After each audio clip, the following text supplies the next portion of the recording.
So basically the firewall is a very simple language. If somebody asks you like, what is a firewall, it's a particular software, hardware, right?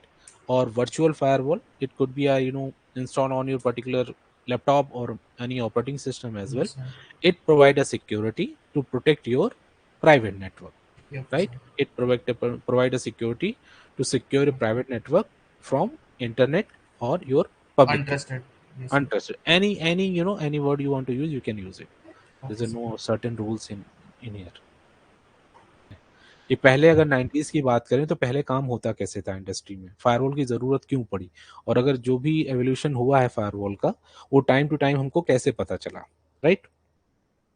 तो इन 1989 तो पहली firewall introduce हुई थी, that is called packet filtering firewall, right? In 1992 there's a first DSC seal, there's a company which provide a particular firewall in 1992. And then in the like 1994 the first stateful inspection firewall appear in the industry. In 2004 we have UTM boxes, right? And in 2009 we have next generation firewall. तो आज की भी date में हमारे पास जितनी भी firewalls हैं, चाहे जिस भी वेंडर की हो, that is your next generation firewalls. तो पहले पैकेट फिल्टरिंग किस पे काम करती थी? सोर्स चेक करती थी, डेस्टिनेशन चेक करती थी, प्रोटोकॉल का टाइप क्या है वो चेक करती थी, and source port, destination port. But यहाँ पे देखो नया फीचर जुड़ गया है स्टेटफुल इंस्पेक्शन में, that is called connection state. ठीक है? तो वेन एवर यू सी कि हाँ भाई ये कनेक्शन स्टेट हमारा मॉनिटर हो रहा है, that means you are operating a stateful firewall. ठीक है? अभी देखो थोड़ा सा और समझ लो इसको क्या होता है. मान के चलो अम,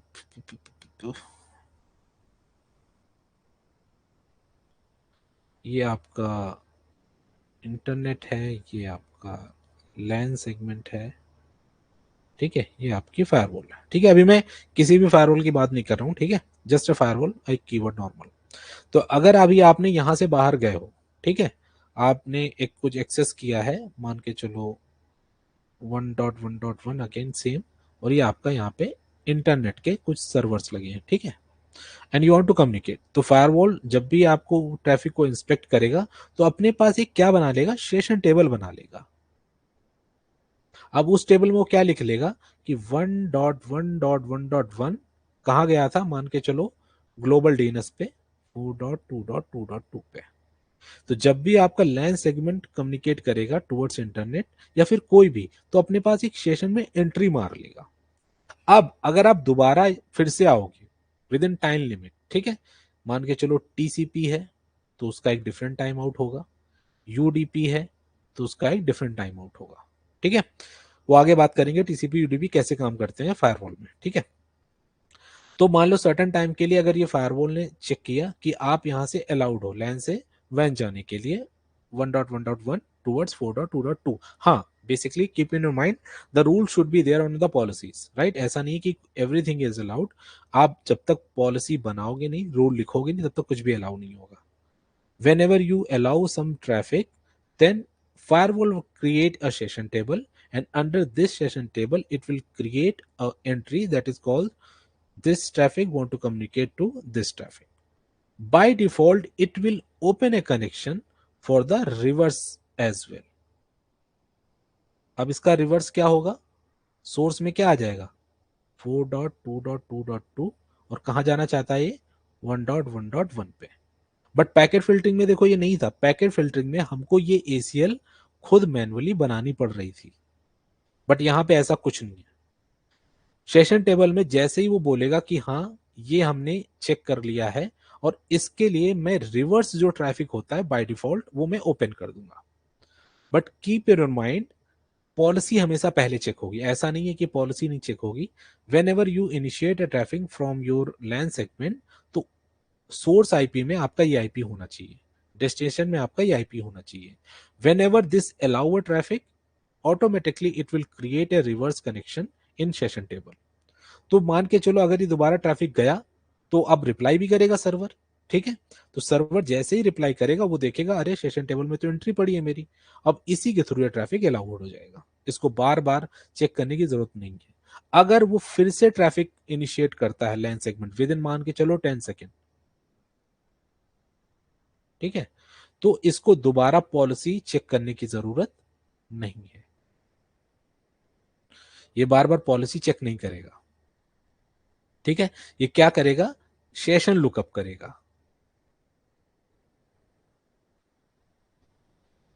सेशन को चेक करेगा। अगर फायरवॉल के अंदर उसको सेशन मिल गया, एक्चुअली मैं ऐसे दिखा रहा हूं आपको, बट एक्चुअली सेशन टेबल में ऐसे एंट्री नहीं होती है, यहां पे एक हैश वैल्यू होता है, ठीक है। अब वो MD5 भी हो सकती है, ठीक है, या फिर शाह भी हो सकती है, जो भी आपका फायरवॉल जिस भी मैकेनिज्म पे काम करता होगा, दैट इज डिफरेंट, राइट। तो एक एक वैल्यू चेक करता है, या फिर आप अपनी लेमन लैंग्वेज में समझो कि एक एंट्री चेक करता है। अगर उसको वो एंट्री मिल गई तो बोलेगा नहीं, मुझे पॉलिसी चेक करने की जरूरत नहीं है, I will allow this traffic till further time. तो हमारे पास क्या बेनिफिट्स हुए स्टेटफुल फायरवॉल से, कि हमारे पास एक प्रॉपर सेशन टेबल है, अब मुझे बार बार पॉलिसी लुकअप नहीं करना है। Also there is a benefit, I have also reverse policy, जो कि हमने कभी बनाई ही नहीं है। ऑटोमेटिकली फायरवॉल क्या करेगा, उस ट्रैफिक को अलाउ कर देगा। तो पैकेट फिल्टरिंग हमने 1993 तक यूज की, बट 1994 में हमारे पास एक नई technology I, that is called स्टेटफुल firewall, ठीक है। और सबसे पहले अगर जिसे इस इसको इंट्रोड्यूस किया है इंडस्ट्री में, दैट इज चेक पॉइंट।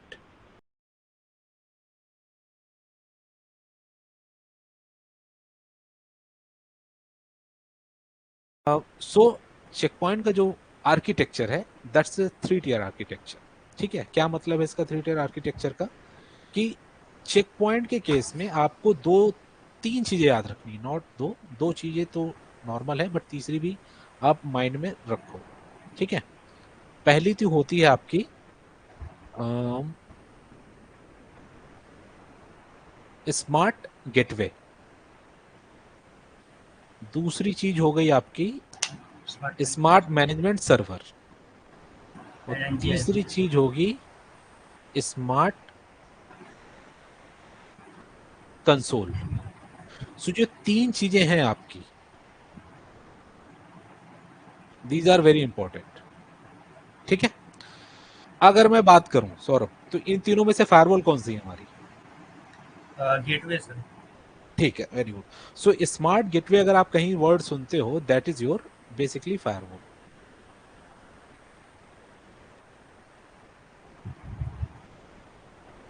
अगर ये फायरवॉल है, इतनी देर से हम पढ़ रहे हैं, तो फिर ये कौन से बला है, इसका क्या काम है? So sir SMS management is server. Correct, smart MGMT server, ठीक है। तो ये क्या करता है, ये भी एक चेक पॉइंट का दिया हुआ एक हार्डवेयर बॉक्स ही है, बट इसका काम क्या है, इसका काम है इस फायरवॉल को मैनेज करना, ठीक है। चलो जी, ये भी समझ में आ गया। तो अगर ये फायरवॉल को मैनेज कर रही है, तो फिर ये कौन सी चीज है, smart console. So smart console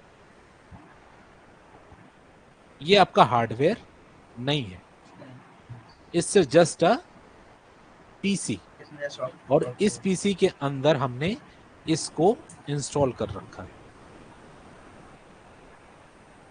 ठीक है। तो अब क्या होगा, अब टियर कैसे बनेगा, आप स्मार्ट कंसोल से क्या एक्सेस करोगे, मैनेजमेंट सर्वर। Management server. और मैनेजमेंट सर्वर किससे कनेक्ट होगा आपका, गेटवे से।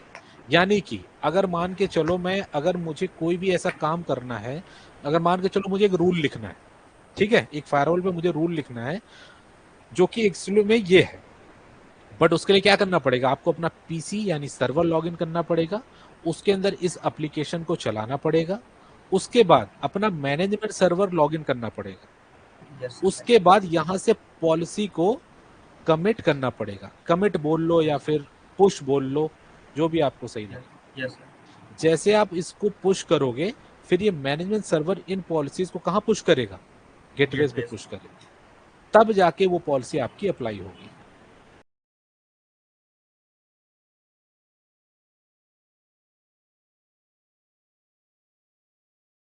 तो there is a two type of mode to deployment, one is your stand alone. अब स्टैंड अलोन का क्या मतलब है? ये देखो, ये जो पार्ट है ये हमारा सिक्योरिटी गेटवे है और ये हमारा क्या है? एसएमएस है। So security gateway and security management server components can be deployed on the same hardware of the virtual machine or VM or hardware anything, right? यानी कि अगर आपकी रिक्वायरमेंट ये है कि भाई मेरे पास एक ही डब्बा है, मैं नहीं चाहता मेरा मैनेजमेंट सर्वर मुझे लगाना पड़े, ठीक है, तो क्या ऑप्शन है? तो आप एक काम कर सकते हो, आप एक फायरवॉल पे ही यानी एक ही डब्बे पे आप दोनों कंपोनेंट इंस्टॉल कर सकते हो। यानी कि ये जो डब्बा है आपका एसएमएस भी बन जाएगा और स्मार्ट गेटवे भी बन जाएगा। तो ये डिवाइड हो जाता है अपने आप में ही।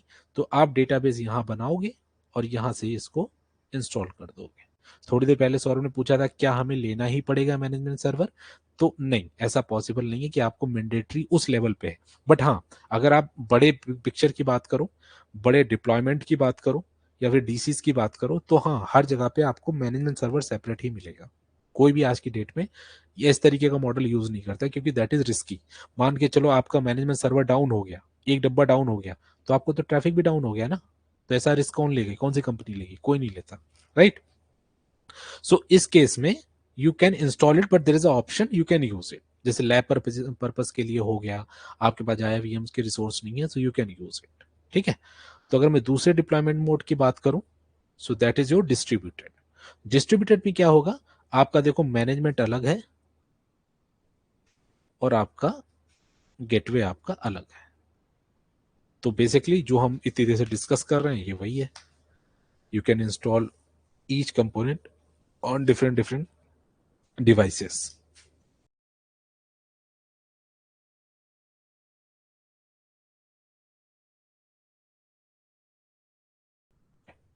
तो सॉफ्टवेयर ब्लेड देखो, चेक पॉइंट तो खुद एक सॉफ्टवेयर है, खुद एक iOS है, बट इसके अंदर फीचर्स होते हैं बहुत सारे, ठीक है। जैसे हम बात करते हैं फायरवॉल हो गया एक फीचर, ठीक है। दूसरा हमारा हो गया IPsec, समझना बात। एक तो हो गया हमारा फीचर चेक पॉइंट के अंदर फायरवॉल, दूसरा हो गया हमारा IPsec, तीसरा मेरा हो गया आपका मोबाइल कनेक्ट या फिर आप बोल सकते हो डिफरेंट डिफरेंट थिंग्स, जैसे मोबाइल यूजर हो गया, और हमारा हो गया IPS, ठीक है, एंटीवायरस। ये सब फीचर है देखो, ठीक है। तो बाय डिफॉल्ट क्या होता है, चेक पॉइंट सिर्फ ये वाला फीचर आपको ऑन करके देता है। क्या करेगा? इसको ऑन कर देगा। बाकी सारे ऑप्शनल रहते हैं। अगर आपको आईपी से यूज करना है तो आप वहां पे जाके क्या करोगे? चेक मार्क लगा दोगे। तो blade is nothing, it's a kind of features. जितनी ब्लेड्स आप ऑन करते जाओगे, डिवाइस का सीपीयू यूटिलाइजेशन उतना ही बढ़ता चला जाएगा, ठीक है। क्योंकि ऑब्वियस सी बात है, कोई नई सर्विस यूज करोगे तो ऑब्वियस सी बात है उसका यूटिलाइजेशन हाई जाएगा, करेक्ट। सो इसीलिए जितने भी फीचर आपको यूज करने as per requirement you can use it. By default आपको फायरवॉल आपका ऑन करके सॉफ्टवेयर ब्लेड में मिलता है आपको। हम इसी टोपोलॉजी पे काम करेंगे और ऐसी ही आर्किटेक्चर आपको दुनिया की किसी कंपनी में चले जाओ ऐसे ही मिलेगी। यहाँ को लेक्सेस होगा, यहाँ कोर होगा, यहाँ पे पेरीमीटर होगा, फिर इंटर होगा, ये आपका डीएमजी होगा, ये आपका मैनेजमेंट सर्वर होगा, मैनेजमेंट जोन होगा। 1 मिनट ले लो, आईपी स्कीमा समझ लो। कंपनी का नाम हम रखेंगे पिक्सल प्राइवेट लिमिटेड, यानी कि ये जो हम डेटा सेंटर बनाएंगे ये कंपनी होगी, इसका डोमेन नेम ये होगा, लोकेशन हमारी सिंगापुर फॉर एग्जाम्पल है, ठीक है। और इसका होस्ट नेम क्या होगा? हमारे SG फायरवॉल का। मैनेजमेंट सर्वर हमारा ये लगा है, स्मार्ट कंसोल हम एक मशीन लगाएंगे, ये हमारा वेब सर्वर है, ये हमारे एक सिस्को का राउटर है, नीचे एक L2 स्विच या फिर आप हब लगा सकते हो, नीचे हमारे 2 यूजर्स हैं, ठीक है, ठीक है। मैं अपने हिसाब से आपको समझा देता हूं, एक बारी इजिली गो थ्रू कर लेता हूं इस टोपोलॉजी को। So this is simple. एक हमारी कंपनी है जिसका एक डेटा सेंटर होगा, लोकेशन सिंगापुर है, ये हम डोमेन नेम लेंगे जो आके आगे यूज करेंगे, ठीक है। इस फायरवॉल का नाम ये होगा, ठीक है। इसमें क्या होगा? एक मैनेजमेंट जोन होगा, ठीक है। तो मैनेजमेंट के पीछे हमारे पास वही डिवाइस रहेंगे जो कि हम फायरवॉल को मैनेज करेंगे। हमारा एसएमएस भी हमारी फायरवॉल को मैनेज करता है और हमारा स्मार्ट कंसोल हमारे एसएमएस को मैनेज करता है। तो जो ईटीएस 0 होगा हमारा फायरवॉल का, that should be our management interface. लेकिन जब ये आप डब्बा चेक पॉइंट से हार्डवेयर का खरीदोगे, ठीक है, तो जो आपका मैनेजमेंट इंटरफेस है यहाँ पे, एक डेडिकेटेड मैनेजमेंट इंटरफेस आपको मिलेगा। वहां पे आपका ईटीएस 0 नहीं होगा, वहां पे क्या होगा, ऑलरेडी एक पोर्ट होगा जिसका नाम होगा MGMT। तो अब जब पहली बार आप डब्बा मार्केट से खरीदोगे तो यहां पे आप केबल इस पोर्ट में लगाओगे और अपने पीसी से एक्सेस करोगे इस फायरवॉल को फर्स्ट टाइम, ठीक है, so that you can access this. जो बाय डिफॉल्ट इसका आईपी रहता है वो होता है 192.168.1.1/24 पे, लेकिन हमारा वीएम का है तो ये चीज अप्लीकेबल नहीं है, हम मैनुअली सब कुछ सेट करेंगे, ठीक है। अगर आप फिजिकल खरीदते हो तो ये डिफरेंसेस रहेंगे।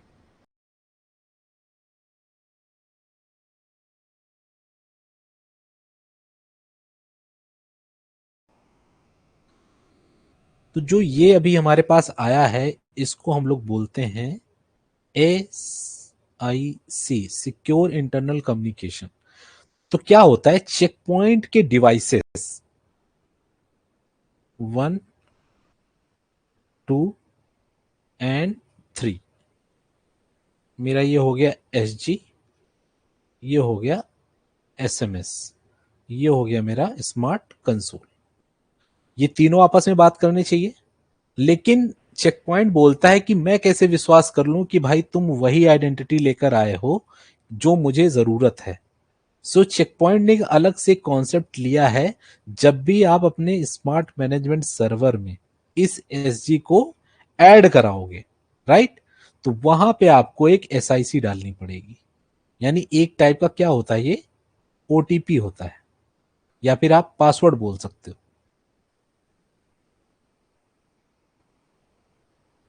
ठीक है। तो ये पासवर्ड आपको डालना पड़ेगा। जो आप पासवर्ड यहां डिफाइन करोगे वही पासवर्ड आप एसएमएस में डालोगे जब आप स्मार्ट कंसोल से इसको एक्सेस करोगे, ठीक है। तो बिना इसके आप किसी भी गेटवे को ऐड नहीं करा सकते हो। ऐसे तो कोई भी अपने स्मार्ट मैनेजमेंट सर्वर में गेटवे ऐड करा सकता है, बट ऐसा नहीं है। जो भी आपके एक्टिवेशन कीज होंगी वही गेटवे आपके स्मार्ट मैनेजमेंट सर्वर में ऐड हो पाएंगे। अब अगर चेक पॉइंट को किसी पैकेट को फॉरवर्ड करना है, अगर उसके बाद कोई ट्रैफिक आता है, तो उसकी बहुत सारी स्टेजेस होती हैं। It's not easy like a router. Router जैसा नहीं है ये कि राउटर पे कोई ट्रैफिक आया और इसने बस राउटिंग टेबल देखी और उसको फॉरवर्ड कर दिया। But this is not like that, क्योंकि यहाँ पे राउटर में उतना इंटेलिजेंस नहीं होता है, बट फायरवॉल के पास तो सब कुछ है। पॉलिसी है, नेटिंग है, और आपका L7 इंस्पेक्शन है, वीपीएन है, राइट। तो यस बहुत सारी चीजें आपको देखनी पड़ती हैं इसमें। तो हम ईच एंड एवरी फेज समझेंगे कि क्या होता है, ठीक है। So packet flow of the network flow is the sequence of the packet from a source computer to a destination, ठीक है। अगर एक मशीन हमारी सोर्स है, एक डेस्टिनेशन है, तो एक पैकेट को फ्रॉम सोर्स टू डेस्टिनेशन पहुंचने के लिए जो भी प्रोसेस होते हैं उसे हम क्या बोलते हैं, पैकेट फ्लो, पैकेट फ्लो। ठीक है। So below the packet flow of the Check Point firewall, ठीक है। तो ये यहाँ समझ लो थोड़ा सा, एक मान लो एक पैकेट है और ये यूजर्स हैं आपके, ये बैठे हुए हैं। अब इनको कहाँ जाना है, इंटरनेट जाना है। तो पैकेट यहाँ से इनिशिएट होगा, राइट, इस वाले इंटरफेस पे हिट होगा और इस वाले पैकेट से बाहर होगा, राइट। ये फेजेस होगा। अगर इसको डीएमजी जाना है तो इस इंटरफेस से यहाँ एग्जिट होगा, या फिर वाइस वर्सा भी हो सकता है, that's not like thumb rule. So अब जो यहां से ट्रैफिक यहां निकला, बट जो यहां चीजें ये हो रही हैं, अब वो सारी चीजें हमने यहां डिस्कस करनी है क्या होता है, ठीक है। जब भी आपका कोई भी ट्रैफिक फायरवॉल पे हिट करता है, यानी कि यहां पे हिट करता है सबसे पहले, तो उससे बोल सबसे पहले वो क्या चेक करता है चेक पॉइंट फायरवॉल में, that will check your SAM database, ठीक है। सैम डेटाबेस क्या होता है आपका, सस्पिशियस एक्टिविटी मॉनिटर, ठीक है। जो सस्पिशियस आपकी एक्टिविटी कोई अगर आपकी फायरवॉल में हो रही है उसको ये मॉनिटर करता है। ठीक है, ये डेटाबेस बाय डिफॉल्ट ब्लैंक होता है, यानी कि इसके अंदर कोई भी आपके रूल या फिर कोई डेटाबेस नहीं होता है। लेकिन जब हमको जरूरत होती है तब हम इसमें डेटाबेस में एंट्री करते हैं। क्या एंट्री करते हैं कि मान लो कभी कोई चीजें हमको ब्लॉक करनी है, कोई चीजें हमको लगता है हमारे पास बहुत ही अनवांटेड अनऑथराइज अटेम्प्ट आ रहे हैं हमारी फायरवॉल पे, और हमें इनिशिएट लेवल पे उस चीज को ब्लॉक करना है। ठीक है, तो हम सैम डेटाबेस को यूज करते हैं। अगर आपने ये बना रखा है तो सबसे पहले ट्रैफिक आपका यहाँ चेक होगा। इसको भी हम डिटेल में डिस्कस करेंगे, जस्ट मैं अभी बेसिकली मोटा मोटा एक फ्लो बता रहा हूँ। ठीक है, अभी डिटेल में डिस्कस करेंगे। तो सैम डेटाबेस में क्या चेक होता है आपका, प्रॉपरली आपका ये डेटाबेस चेक होता है जिसके अंदर हमने रूल लगा रखे होते हैं basis on the IP address. ठीक है, अब ये भी यहां भी है, देखो ये पॉलिसी है, बट अब भी आगे आप लोग समझ जाओगे कि दो तरीका क्यों है, हम यहां से भी ब्लॉक करते हैं और यहां से भी ब्लॉक करते हैं। ठीक है, सो अगर आपने कोई ट्रैफिक बनाया है, कोई ट्रैफिक आपने ब्लॉक किया है, तो सबसे पहले क्या चेक होगा आपका सैम डेटाबेस। उसके बाद आता है एंटी स्पूफिंग। एंटी स्पूफिंग क्या होता है, मान लो कोई बंदा यहाँ पे है और नीचे आपका सबनेट है 192.168.1.0, बट ये सबनेट का ट्रैफिक इस इंटरफेस पे आना चाहिए as per Check Point firewall, but ये जो ट्रैफिक जो है इस यूजर के इस इंटरफेस से भेजने लगा कोई, तो ये तो तभी होगा जब कोई अटैकर ट्राई करेगा कुछ डिजाइन करने के अपना अटैक, या फिर कोई स्निफिंग करेगा, या फिर कोई कैप्चरिंग करेगा। उस चीज में क्या करता है, ये एंटी स्पूफिंग से ब्लॉक हो जाता है। अगर किसी ने इसके पीछे के नेटवर्क्स को किसी और इंटरफेसेस से ट्राई करने की कोशिश की तो फायरवॉल उसको ब्लॉक कर देगा और उसका रीजन होगा एंटी स्पूफिंग। ठीक है, तो सबसे पहले सैम डेटाबेस चेक होगा, फिर एंटी स्पूफिंग, फिर क्या होगा, सेशन लुकअप। अब सेशन लुकअप क्या होता है, हमने स्टार्टिंग में डिस्कस किया था कि फायरवॉल क्या चेक करता है, सेशन चेक करता है कि अगर फायरवॉल में सेशन बने हैं तो उसको मैं चेक करूंगा, अदरवाइज मैं आगे बढ़ जाऊंगा, यानी कि मैं नया सेशन बनाऊंगा। अभी और डिस्कस करेंगे इसके बारे में। ठीक,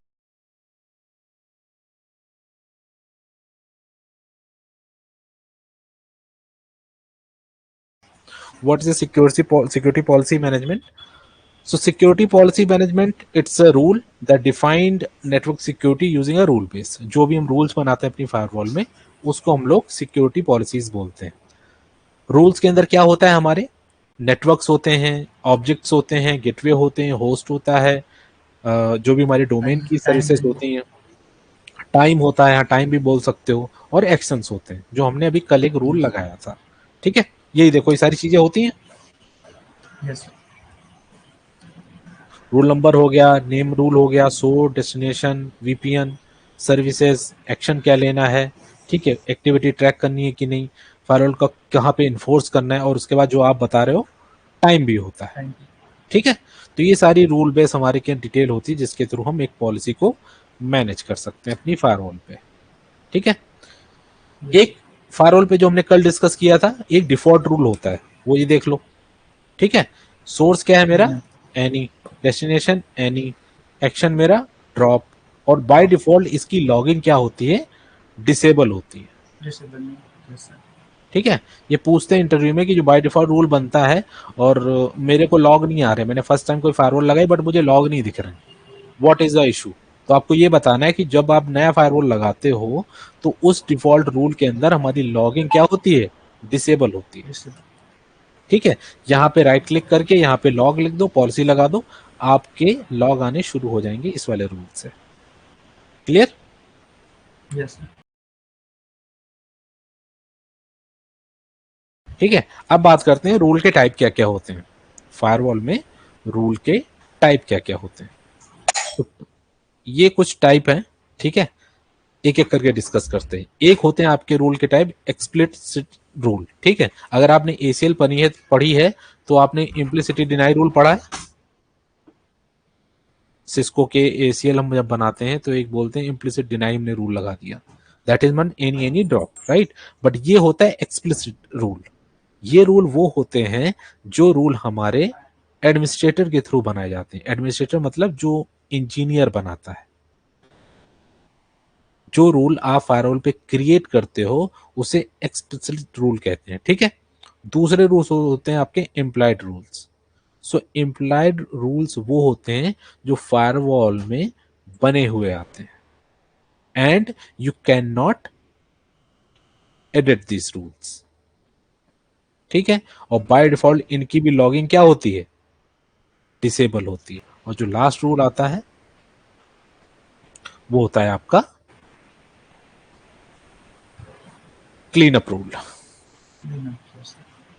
ठीक है। इसके अंदर क्या होता है, कोई भी कहीं भी कुछ भी कोई भी प्रोटोकॉल लेके जाए उसको क्या कर दो, ड्रॉप कर दो।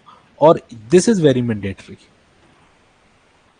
ठीक है। क्योंकि अगर ये लगाओगे नहीं तो आपको पता ही नहीं चलेगा कौन सा ट्रैफिक अलाउ हुआ है और कौन सा ट्रैफिक मेरा सिक्योरिटी पॉलिसी के थ्रू डिनाई हुआ। Yes, sir.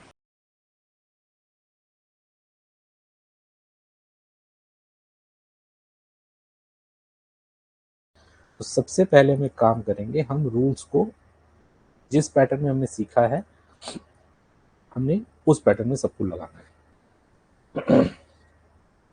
तो सबसे पहले हम बनाएंगे मैनेजमेंट रूल, ठीक है। तो let me just edit this rule as well. कोई आप नया भी बना सकते हो या फिर आप ये भी एडिट कर सकते हो। तो मैं इसका नाम चेंज करने जा रहा हूँ, क्या मैं दूंगा इसको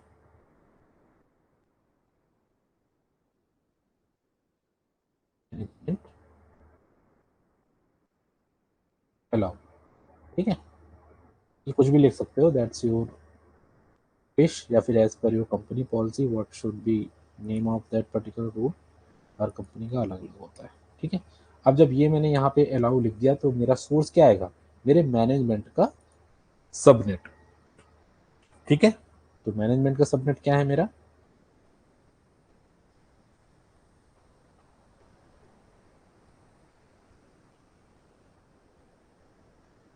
नहीं है, नया बनाना पड़ेगा। So you can go here and create a directly things, आपको बार बार बनाने की ज़रूरत नहीं है। तो मैं नेटवर्क में गया हूँ क्योंकि मुझे नेटवर्क बनाना है, एक होस्ट नहीं बनाना है।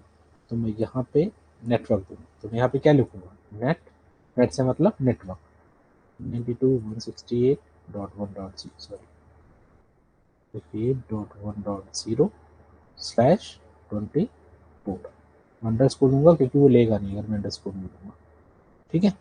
सो देन 192.168.1.0 255.255.255.0, ठीक है। सबमिट मास्क हो गया। Then I am going to take a colour because it's our LAN और management. So just hit enter, आ गया। अब मैं इसको यहाँ से हटा दूंगा क्योंकि ज़रूरत नहीं है मुझे इसकी, ठीक है। Delete it, just remove from this rule not database. अब डेस्टिनेशन में क्या आएगा, यहाँ पे डेस्टिनेशन में आ जाएगा मेरा खुद का फायरवॉल। तो फायरवॉल मेरा कहाँ है, फायरवॉल का तो ऑब्जेक्ट बना होना चाहिए मेरे पास क्योंकि वो तो डिफॉल्ट ही आया होगा। ये रहा देखो, TG Singapore FW0 selected here, okay. And then VPN हमारा एनी रहने दो क्योंकि VPN से कनेक्शन नहीं है। तो I proceed with any. Services में क्या देंगे, HTTP तो यूज़ करूँगा नहीं मैं जब भी एक्सेस करूँगा, तो हटा देता हूँ इसको। मैं यहाँ प्लस पे जाता हूँ और यहाँ क्या सेलेक्ट करूँगा, HTTPS, ठीक है, ये आ गया। और क्या एक्सेस करूँगा मैं इससे, SSH, लेकिन वो पुट्टी लेना होगा। और Yes, मैं sir. ट्राई करूँगा ICMP क्यों यूज़ करूँगा, क्योंकि मुझे कई बार पिंग करना हुआ करेगा, राइट। तो यहाँ पे मैं देखो, अब ICMP अगर आपको डिटेल में पता है तो दो तरीके से होता है, एक ICMP रिक्वेस्ट होता है और दूसरा एक reply. रिप्लाई होता है। तो मैं क्या करूँगा, ICMP रिक्वेस्ट का जो ग्रुप बना है मैं इसे ले लूँगा, इसके अंदर सारी ICMP की सर्विसेज हैं, ठीक है। आप चाहो तो एक एक भी यूज़ कर सकते हो, डिपेंड ऑन योर एप्लीकेशंस, इसलिए इन्होंने इतने सारे एप्लीकेशन बना के दिए सर्विसेज के, ठीक है। तो मुझे यही तीन चीज़ देनी, इससे मेरा काम हो जाएगा। Very good. अब मैं बनाऊंगा स्टेल्थ रो। तो राइट, मैं इसको सेलेक्ट करूंगा रूल को और यहाँ पे माउस ले जाऊंगा धीरे से, यहाँ पे क्या बोला, ऐड रूल अबव। अगर मैं ये बनाऊंगा तो रूल नंबर 1 के ऊपर नया रूल बनेगा, अगर मैं इसके नीचे बनाऊंगा तो नीचे रूल बनेगा। ठीक है, तो मुझे नीचे बनाना है।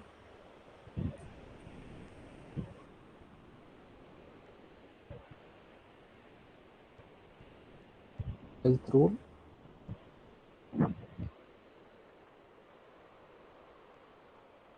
अब इसमें क्या बोलूंगा मैं कि एनीवन, यानी कि कोई भी बंदा यहाँ पे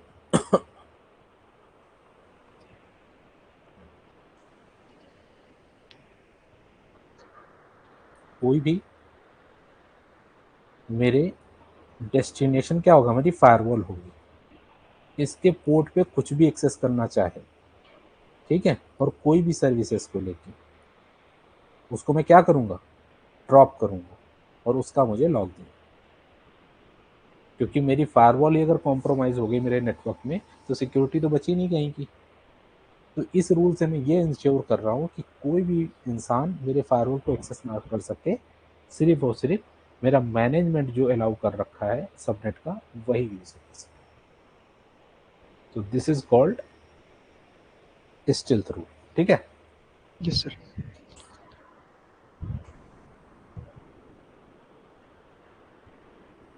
उसके बाद क्या हमारी रिकमेंडेशन है, वीपीएन रूल। अभी वीपीएन रूल हमारे पास है नहीं, ऑथेंटिकेशन रूल है नहीं, तो अभी हम इनको ऐसे ही छोड़ देते हैं, अब नहीं बनाएंगे, बाद में बना सकते हैं एज पर अवर रिक्वायरमेंट। अब मेरे पास एक्सप्लिसिट रूल है और मेरे पास क्लीन अप रूल है।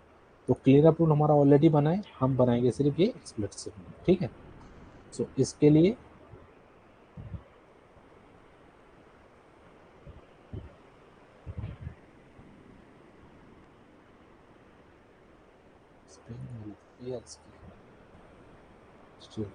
ठीक है, अब हम यहाँ पे एक नया रूल बनाएंगे और यहाँ पे हम क्लिक कर देंगे।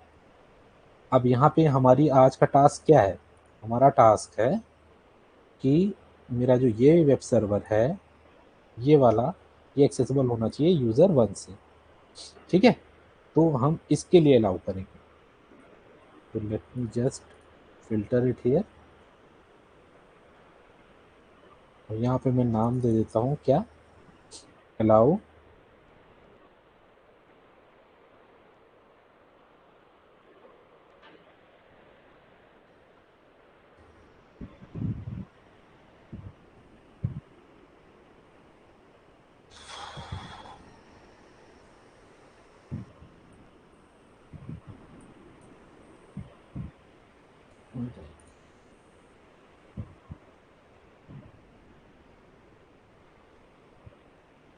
Allow web server. ठीक है, कौन एक्सेस कर सके, मेरे लैन। ठीक है, तो एक काम करता हूँ मैं, यहाँ पे मैं एक यूज़र को अलाउ करूँगा सिर्फ, मैं सबको नहीं करूँगा। ठीक है, तो उसके लिए मुझे एक नया ऑब्जेक्ट बनाना पड़ेगा, क्योंकि नया ऑब्जेक्ट है, मेरा एक सिंगल मशीन है, सिंगल मशीन के मैं होस्ट यूज़ करूँगा, होस्ट 10 120 1.1। ठीक है, यहाँ पे मैं आईपी डाल दूंगा इसका 10 120 1.1। अगर ले लेता हूँ कोई जो एज ए लैन या फिर अपना वो रिप्रेजेंट करे। ओके ओके, सो ये यूज़र है, कहाँ जाएगा, मेरे वेब सर्वर पे। तो वेब सर्वर भी मेरे पास अभी नहीं बना है, तो उसका भी मुझे होस्ट बनाना पड़ेगा। Click here, go to host, right. तो यहाँ पे मैं क्या दूंगा, वेब सर्वर, क्या है मेरा 172.16। आईपी क्या था उसका बताना, 1.15 राइट, यस 1.15। अब मैं यही डिटेल यहाँ कॉपी कर दूंगा, ये मेरे डीएमजी में रखा है, तो I am just going to choose the colour orange. ठीक है, ओके कर दूंगा। So now from this machine towards this server. हाँ जी प्रेम, हेलो, सॉरी सर, धोखे से चला गया, सॉरी सर, आप okay continue please. No problem. ठीक है, then we will select services, and services क्या है यहाँ पे, सर्विस है यहाँ पे 80, क्योंकि मेरा जो सर्वर है वो किस पे रन कर रहा है, पोर्ट 80 पे। हम बनाएंगे इसको वेब सर्वर, अभी हमारा रेडी नहीं है, आज मेरा वही टास्क ज़्यादा बड़ा है। ठीक है, राइट क्लिक, एक्सेप्ट, और मुझे इसके लॉग दे दो। ठीक है, सो अगर मैं उसकी बात करूं अपने जो चेक पॉइंट के रिकमेंडेशन है, सो मेरा पहला हो गया मैनेजमेंट रूल, दूसरा हो गया मेरा स्टेल्थ रूल, तीसरा हो गया एक्सप्लिसिट रूल, और चौथा हो गया मेरा क्लीन अप रूल। वीपीएन के रूल है नहीं क्योंकि हमारे पास है नहीं, तो दैट्स सिंपल, राइट। तो जो भी मैं रूल अब बनाऊंगा, जितने भी रूल मुझे अलाउ करने हैं, डिनाई करने हैं, वो मैं 2 और 4 के बीच ही बनाऊंगा। ठीक है, बट अभी भी देखो थोड़ा सा अजीब सा लग रहा है, ऐसे तो बहुत समझ में नहीं आ रहा है कौन क्या रूल है क्या रूल है। तो चेक पॉइंट क्या देता है आपको, एक ऑप्शन देता है, you can create header as well. अब वो कैसे बनाओगे आप, तो यहाँ पे देखो, right click, add new section, कहाँ लिखना है मुझे, अबव लिखना है। तो मैं नया सेक्शन बना दूंगा, इसका मैं ले लूंगा मैंने मैनेजमेंट रूल्स। ठीक, एंटर। अभी मेरा क्या है,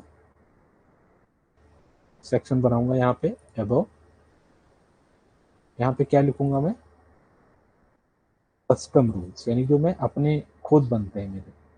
ठीक है, यहाँ पे मैं क्या बनाऊंगा, अबव, ये मेरा कौन सा रूल है,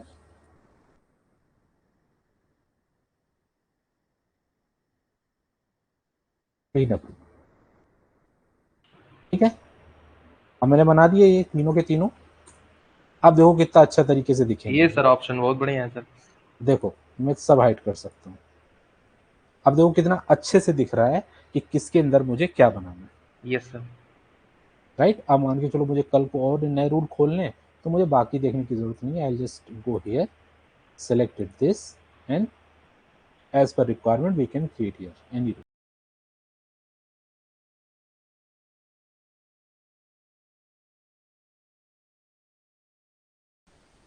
So what is the policy package? First of all you have to understand this.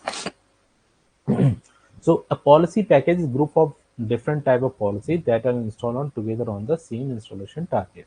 ठीक है, after installation on the security gateway enforce all the policies in a package. So जो आप लोग पॉलिसी बनाते हो फायरवॉल पे, अगर मैं मैनेजमेंट की बात करूं, तो आप जब मैनेजमेंट से कोई भी पॉलिसी पुश करते हो, then it will create a package, right. अगर मान के चलो आपका कोई भी, यहाँ पे आपका ये एसएमएस है, ठीक है, आपने एसएमएस से पॉलिसी पुश की कहाँ पे, स्मार्ट गेटवे पे, राइट। तो जब आप ये पॉलिसी पुश करते हो यहाँ पे, तो ये एक पैकेज को बंडल बना के इसका क्या बना लेता है, एक बैकअप बना लेता है। ठीक है, तो उस बैकअप को जो है हम लोग क्या बोलते हैं, डेटाबेस रिवीजन। ठीक है, आपने पॉलिसी बनाई, उस पॉलिसी को पुश किया, तो जो आपने पॉलिसी का पैकेज बना के पुश किया है, तो जितनी भी आप बार पॉलिसी को इंस्टॉल करोगे, ठीक है, आप जितनी बार भी पॉलिसी को क्या करोगे, इंस्टॉल करोगे, उतनी बार ये डेटाबेस रिवीजन बन जाएगा, नंबर 1 2 3 4 5, राइट, ऐसे सो ऑन। तो अब यहाँ पे है, आप नाम भी दे सकते हो कुछ जो आप भी सेव करना चाहते हो, अदरवाइज ये नंबर वाइज या फिर डेट के हिसाब से सेव हो जाता है बाय डिफॉल्ट, डेट और एट द रेट करके जो भी आपका यूजर नेम। अब इस डेटाबेस को आप क्या कर सकते हो, इस डेटाबेस रिवीजन को आप फिर से रिवीजन में डाल सकते हो, that means you can restore your configuration. मान के चलो आपकी कोई एक्टिविटी चल रही है, ठीक है, और आपने कोई भी कंपनी में कोई चेंजेस किए, फायरवॉल के रूल्स में कुछ मॉडिफिकेशन किया, और आपको उससे पहले क्या करना है, ये डेटाबेस आपको बना के रख लेना है ये वाला। ठीक है, तो जब आप ये डेटाबेस बना लोगे और उसके बाद मान के चलो कोई एक्टिविटी में प्रॉब्लम हो गई, कोई रूल्स नहीं चले, कोई कॉन्फ़िगरेशन मिसमैच हो गई, तो easily you can restore this database revision control, right? And policy package is nothing, it's just a policy package of all your policies, It will include NAT policy, network policy, right, app policy, या फिर L7 की policy जिसे आप URL filtering वगैरह करते हो. So these are the all policies which is called policy package. ठीक है. और हमेशा याद रखना एक पॉलिसी पैकेज मल्टीपल पे भी इंस्टॉल हो सकता है और आप सिंगल गेटवे पे भी इस पॉलिसी पैकेज को इंस्टॉल कर सकते हो. That depend on your requirement. Okay. So this is how you can understand what is a policy package. It's a policy package जो हमारा अभी इस टाइम अगर मैं बात करूं अपने लैब की, तो हमारी पॉलिसी पैकेज का क्या नाम है? हमारी पॉलिसी पैकेज का नाम है स्टैंडर्ड, राइट. यही हमारी पॉलिसी पैकेज है. अब स्टैंडर्ड के अंदर जितने भी कॉन्फ़िगरेशन है अपने पास, चाहे वो नेटवर्क के हों, राइट, चाहे वो नेट के हों, चाहे हमारे पास ऐप के हों, चाहे हमारे पास URL फिल्टरिंग के हो. तो these are the policies and all the policies will called policy package, right. And इस पॉलिसी पैकेज का नाम क्या होगा? As of now we have standard policy package, right. And once you install these policies on a particular gateway, right, it will generate a revision. Suppose that you are installing first time a policy, the number will be 1 and it will store automatically. Then you will install again policy, then number will be 2. Now you want to restore number 1, the simple thing, you can restore this policy, right. So this is the concept of the policy package and database revision control.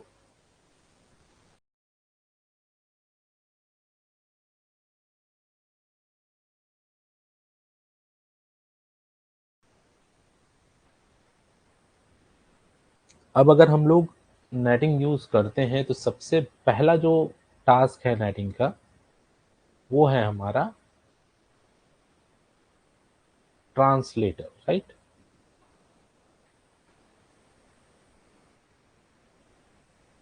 And the second is point is that why we are using netting, it provide security, right.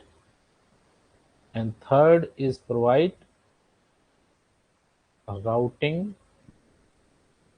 for RFC 1918. किसी को पता है 1918 क्या होता है RFC? And the fourth one is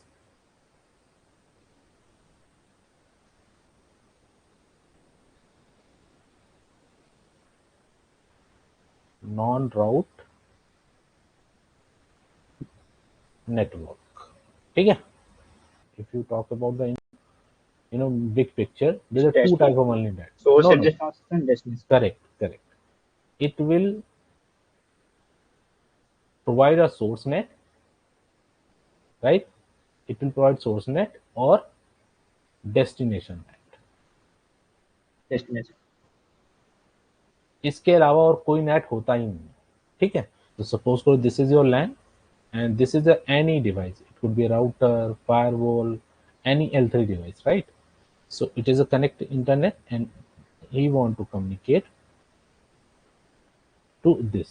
So when you want to translate your source IPs, right, that will be called as a source net. ये internet है, यहाँ पे एक यूजर है. ठीक है. Yes, sir. अब यूजर मैं बोल रहा हूँ आप ही हो. Yes, sir. Now this is somebody's data center and यहाँ पे उसने एक डिवाइस लगा रखी है, that is your firewall, right. Firewall. And this is how you are connected. यहाँ पे एक सर्वर रखा है. Now this server can be accessible from your internet. तो इसके लिए इसने क्या यूज कर रखा है? स्पेसिफिक DNAT बोलते हैं. Yes, sir. ठीक है. So Checkpoint has two different way to setting up the network address translation, automatic and manual. ठीक है. Each of them allow configuring two type of net, hide net and static net. ठीक है. अब ये क्या है इसमें नया, आपको लग रहा होगा कि नेटिंग तो पढ़ी है मैंने, स्टैटिक थोड़ा बहुत भले ही फैमिलियर लग रहा हो, ये थोड़ा वर्ड लग रहा होगा ये क्या है, ठीक है। और ये ऑटोमेटिक और मैनुअल क्या क्या कॉन्सेप्ट है, ठीक है। तो मैंने एक ग्राफ बनाया है आपको, ये थोड़ा सा समझ लो, इससे थोड़ा और इजी हो जाएगा समझना। सो नेटिंग चेक पॉइंट में, if this is specific for the checkpoint, अगर आपको चेक पॉइंट पे कोई नेटिंग करनी है, that means you are performing two type of NAT, either it will be automatic NAT and second will be your manual NAT. ऐसा नहीं है automatic कुछ अपने आप हो जाएगा, आपको कुछ ना कुछ कॉन्फ़िगरेशन तो करनी ही पड़ेगी, बट इसमें आपको कोई रूल नहीं बनाना, ये ऑटोमेटिकली नेट का रूल क्रिएट कर लेगा अपनी नेट रूल्स में, ठीक है। ऑटो होता है ये, अपने आप उस रूल को बना लेगा। अगर आप मैनुअल नेट यूज करते हो, दैट मीन्स आपको रूल बनाना पड़ेगा यहाँ पे, and you have to create an NAT rule, create NAT rule, ठीक है। अगर आप ऑटोमेटिक करते हो तो उसके लिए कोई ज़रूरी नहीं है, मैनुअल बनाओगे तो आपको एक रूल बनाना पड़ेगा। जैसे हम पॉलिसी के रूल बनाते हैं ना, जैसे हम देखते थे अलाउ करना है मुझे, क्या चीज़ें करनी है, तो आपको बनाना पड़ेगा, ठीक है। तो दोनों तरीके से आप कर सकते हो, it's depend on your requirement. अब इसके दो टाइप होते हैं, हाइड नेट और स्टैटिक नेट, ठीक है। सो जो हाइड नेट होता है ये हमेशा क्या होता है आपका,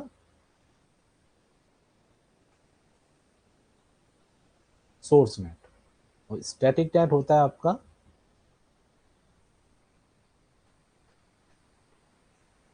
डेस्टिनेशन नेट, ठीक।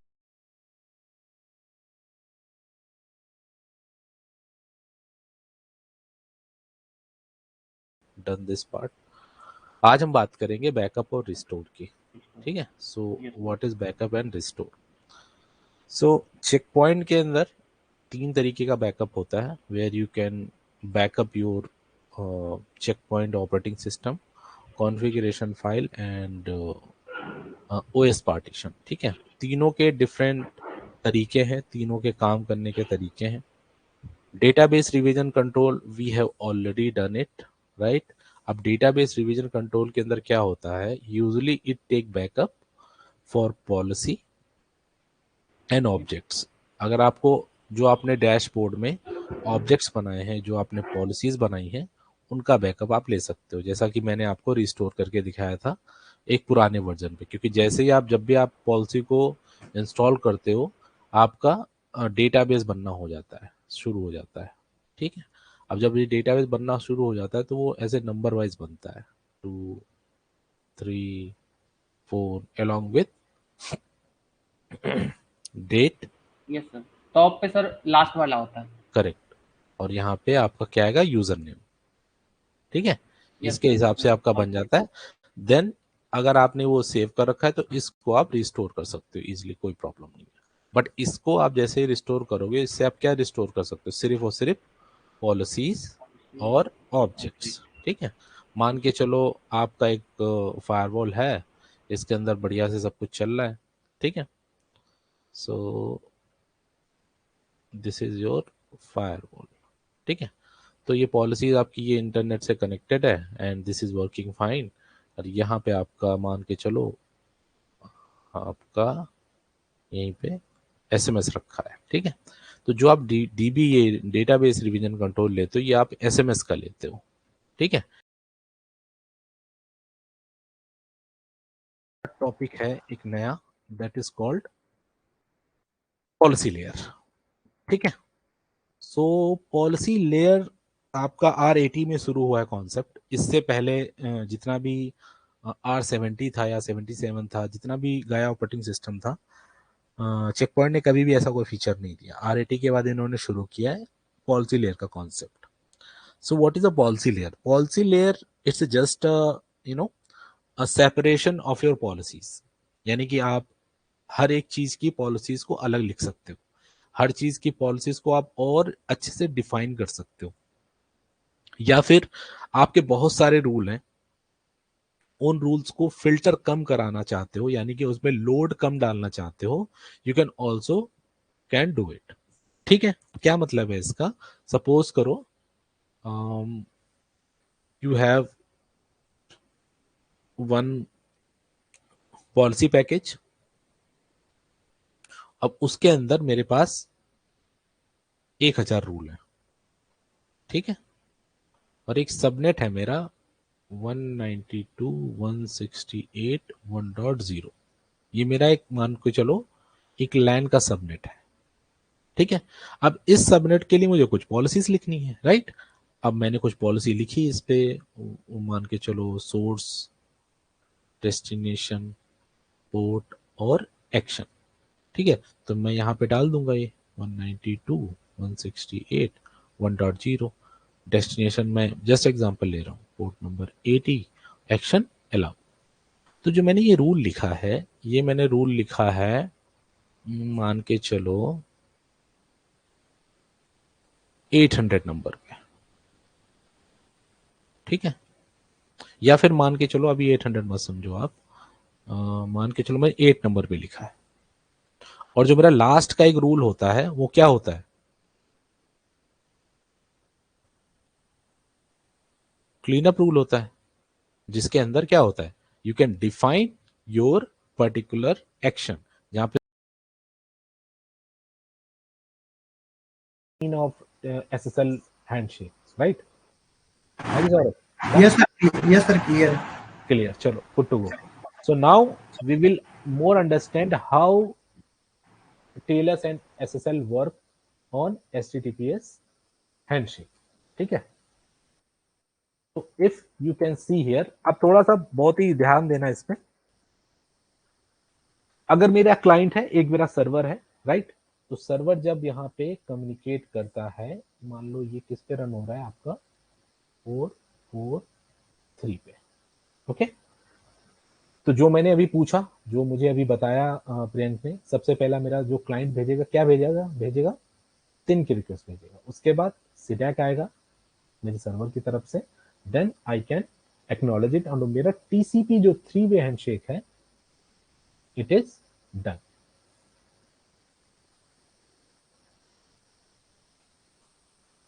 It's completed.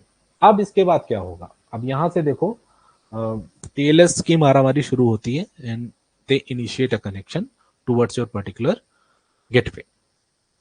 Now the client will send a packet that is called client hello. अब क्लाइंट हेलो में क्या होता है? ये क्लाइंट हेलो में क्या भेजता है? SSL protocol version. अब ये क्या होता है? जो आपके TLS के वर्जन होते हैं, जो मैंने अभी बोला था आज की डेट में 1.3 या पहले 1.2 या 1.1, ये सब चलते थे, दैट इज लिस्ट। तो जब क्लाइंट हेलो ये कोई पैकेट भेजता है, उसके अंदर आपके SSL प्रोटोकॉल वर्जन होते हैं, सेशन आईडी होती है, लिस्ट ऑफ सिफर स्वीट्स होते हैं। दैट मीन्स मैं कौन सा मैकेनिज्म यूज करूंगा डेटा को इनक्रिप्ट और डिक्रिप्ट करने के लिए, मेरे पास हैशिंग का कौन सा मेथड है, मेरे पास इंक्रिप्शन का कौन सा मेथड है, मैं वो सारी चीजें यूज करूंगा। ठीक है, उसके बाद इसमें कुकीज भी होती हैं जो एक्सटेंशन में इंस्टॉल होती हैं। Session ID it's a random number, this is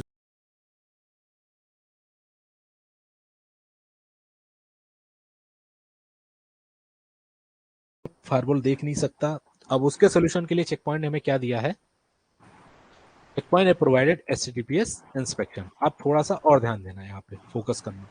so HTTPS internet traffic use the SSL protocol, जो अभी हमने डिस्कस किया सारा। अब तो ये सब समझ में आ Yes. रहा होगा ना, ये क्या है Yes, वाला? sir.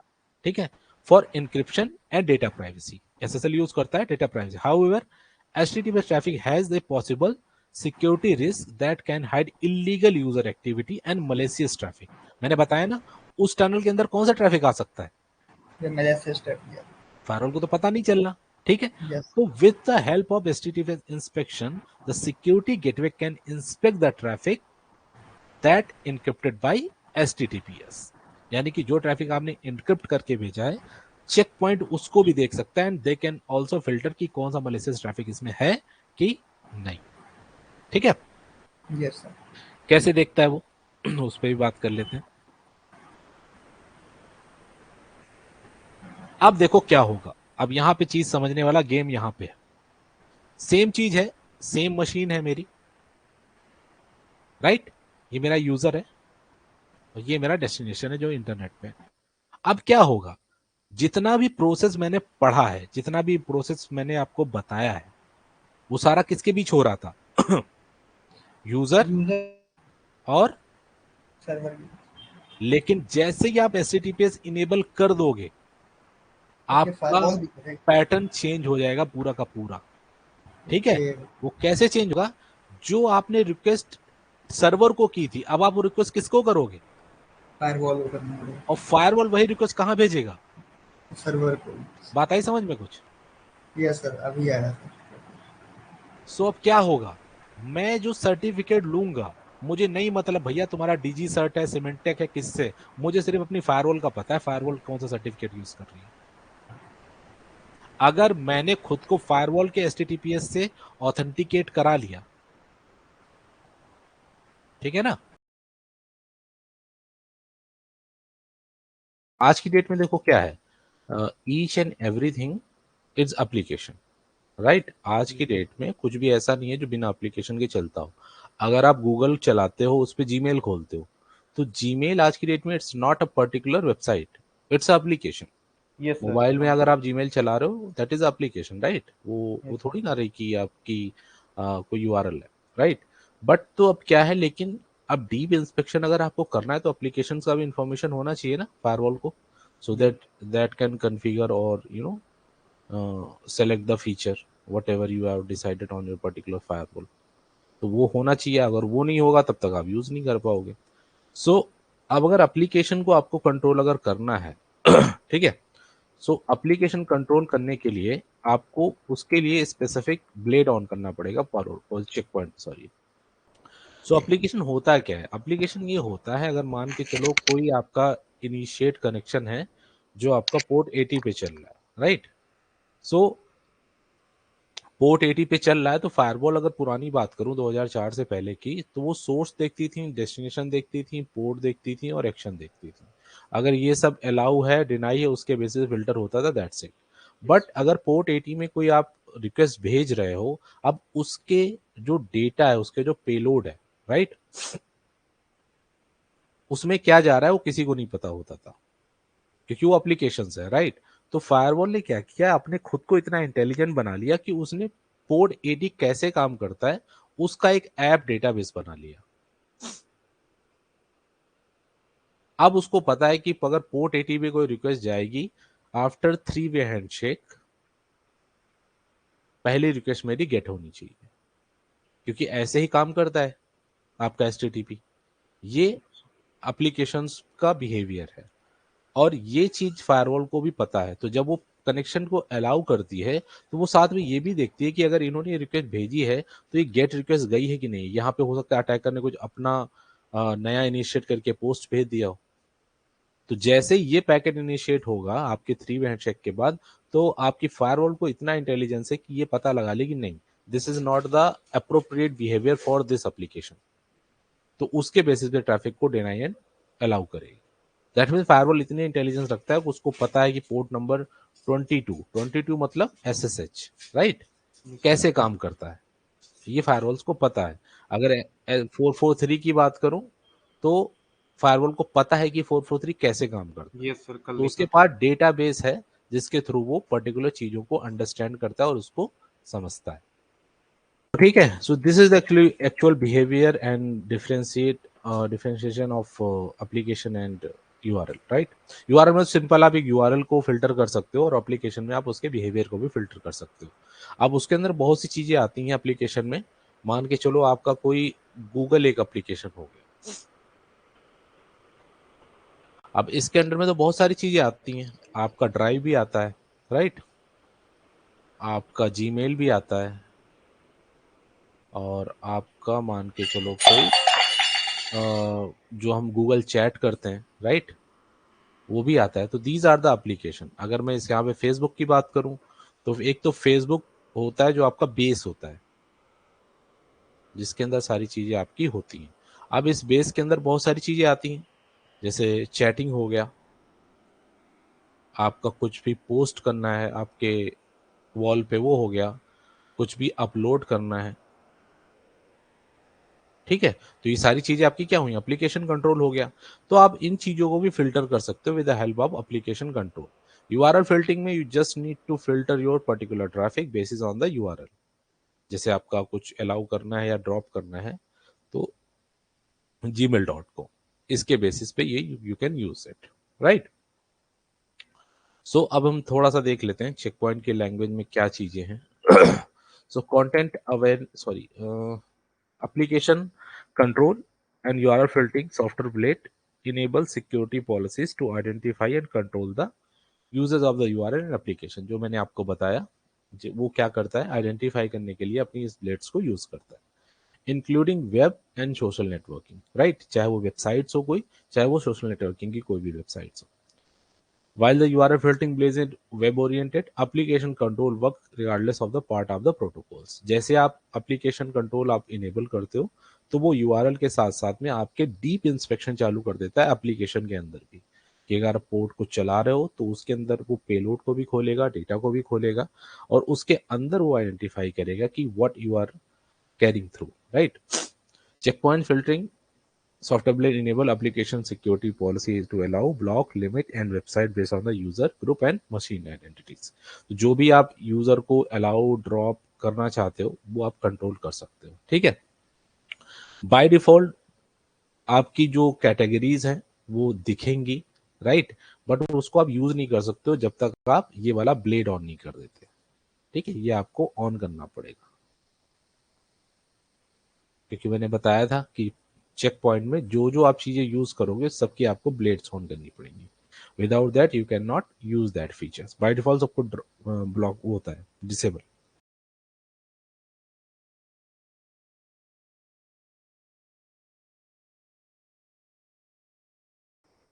कंटेंट अवेयरनेस क्या होती है, ये आपका RET.10 से शुरू हुआ है ये ब्लेड, ठीक है। उससे पहले ये ब्लेड नहीं था आपके चेक पॉइंट की फायरवॉल में, राइट।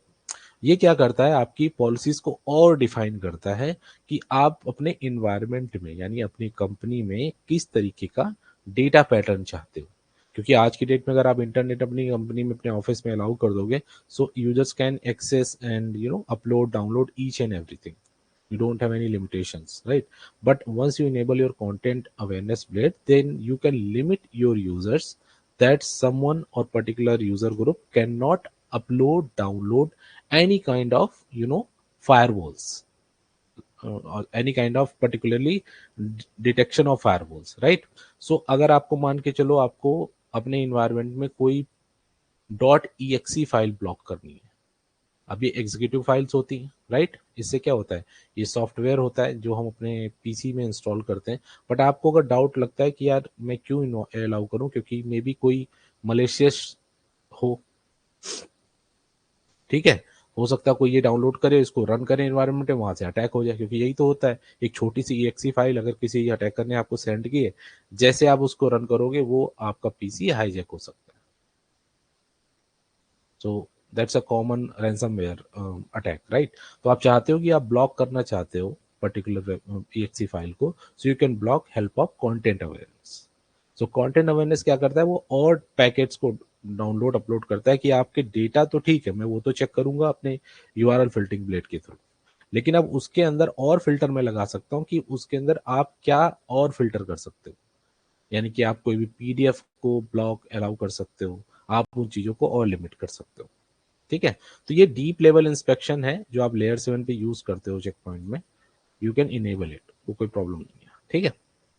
जैसे कि एफटीपी हो गया, इंस्पेक्ट हो गया तुम्हारा, ठीक है। Content awareness can be use together with application control to enforce more interesting scenarios, for example identify which file can upload to Dropbox, ठीक है। अगर आप एप्लीकेशन कंट्रोल ब्लेड ऑन कर देते हो तो यू कैन ऑल्सो डिफाइन कि भाई मेरा ड्रॉप बॉक्स पे कौन सी फाइल अपलोड और डाउनलोड हो पाए, you can also filter that, ठीक है।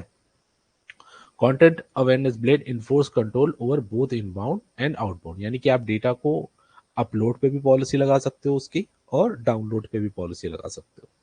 दोनों डायरेक्शन में you can use that particular blade और you can policy, right.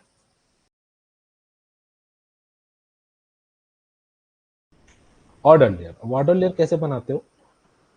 Order layer बनाने का तरीका क्या है कि आप चाहते हो कि आपका जो यूआरएल और एप्लीकेशन और आपका कंटेंट अवेयरनेस की ब्लेड डिफरेंट सेट कैटेगरीज में हो, ठीक है? तो उसको आप डिफरेंट लेयर्स बना सकते हो अपनी फायरवॉल में उन पॉलिसीज को कॉन्फ़िगर करने के लिए। अभी आप देखोगे तो अगर मुझे यूआरएल ऐड करनी है कहीं, ठीक है, तो मैं इजीली नहीं कर सकता। कंटेंट अवेयर, देखो कंटेंट का कहीं पे डेटा आ रहा है, नहीं आ रहा ना? यहाँ पे देखो कहीं कंटेंट का ब्लेड मुझे ऑप्शन नहीं दिख रहा है, नहीं सर। राइट? अब अगर यहाँ जाओगे, यहाँ पे नहीं दिख रहा है। यहाँ सर लेयर 4 तक के सारे कंटेंट। हाँ, तो अगर मुझे content awareness and application control अपना इनेबल करना है, तो कैसे इनेबल करोगे? पहला टास्क तो होगा आपको ब्लेड ऑन करनी पड़ेगी, दूसरा होगा आपको अपनी पॉलिसी में जाके भी उसको इनेबल करना पड़ेगा, ठीक है? तो अभी मैं इस पॉलिसी में जो ये डिफॉल्ट पॉलिसी है मैं इसमें इनेबल नहीं करूंगा, याद रखना आप लोग। मैं इसको कहाँ इनेबल करूंगा? इसकी एक नई लेयर बनाऊंगा, ठीक है? अब वो कैसे बनाते हैं हम? इस पॉलिसी पे जाके राइट क्लिक करो और इसको एडिट पॉलिसी करो, ठीक है? अब देखो ये एक्सेस कंट्रोल की पॉलिसी है, राइट? Yes sir. अगर ब्लेड्स पे डबल क्लिक करोगे आप, यहाँ पे देखो मैंने इस वाले फील्ड पे, यहाँ पे मैंने बस डबल क्लिक किया है, ठीक है? यहाँ पे आप क्या करोगे? डबल क्लिक करोगे तो यू कैन सी फायरवॉल तो आपकी पॉलिसीज हैं, बट एप्लीकेशन और कंटेंट अवेयरनेस का भी चेक मार्क नहीं लगा है। अगर आप यहाँ पे चेक मार्क लगा दोगे तो आप यही पॉलिसीज आप इसी पॉलिसी पैकेज के अंदर लिख सकते हो अंडर एक्सेस कंट्रोल। बट मुझे नहीं करना, मुझे आपको ऑर्डर लेयर बताना है, तो I will create a new particular layer for application control and content awareness, ठीक है? तो उसके लिए क्या करना है आपको?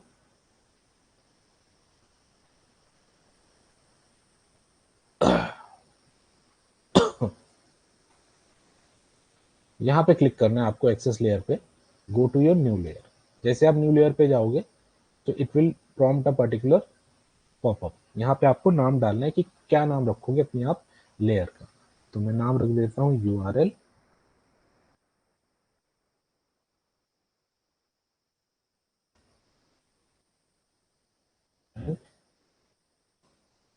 ऐप, ठीक है? यूआरएल और ऐप कंट्रोल। और यहाँ पे मैं क्या सेलेक्ट करूंगा?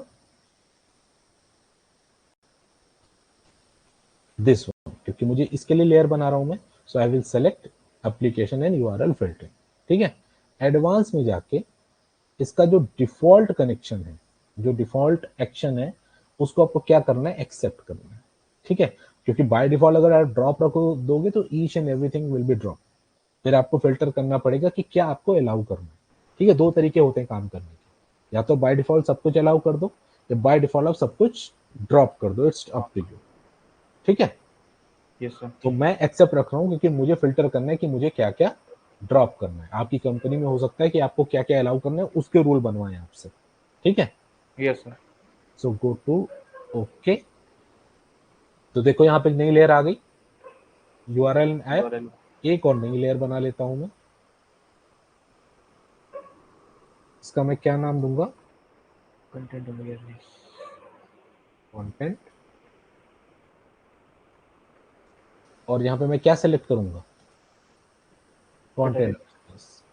एडवांस में जाके इसका भी एक्शन में एक्सेप्ट कर देता हूँ और ओके कर देता हूँ, ठीक है? Yes sir. अब देखो यहाँ पे क्या सीन है कि अब इनका आप लेयर में ऑर्डर भी सेलेक्ट कर सकते हो, ठीक है? कि कौन सा लेयर कब सबसे पहले कौन सी चेक हो, कहाँ पे क्या चीजें आपकी अप्लाई हो। It's totally up to you, ठीक है? सो अगर आप चाहते हो कि सबसे पहले आपका यूआरएल डेटाबेस चेक हो और आपका कंटेंट बेस चेक हो, तो आप ये भी यूज कर सकते हो। राइट क्लिक करो यहाँ पे एंड मूव अप।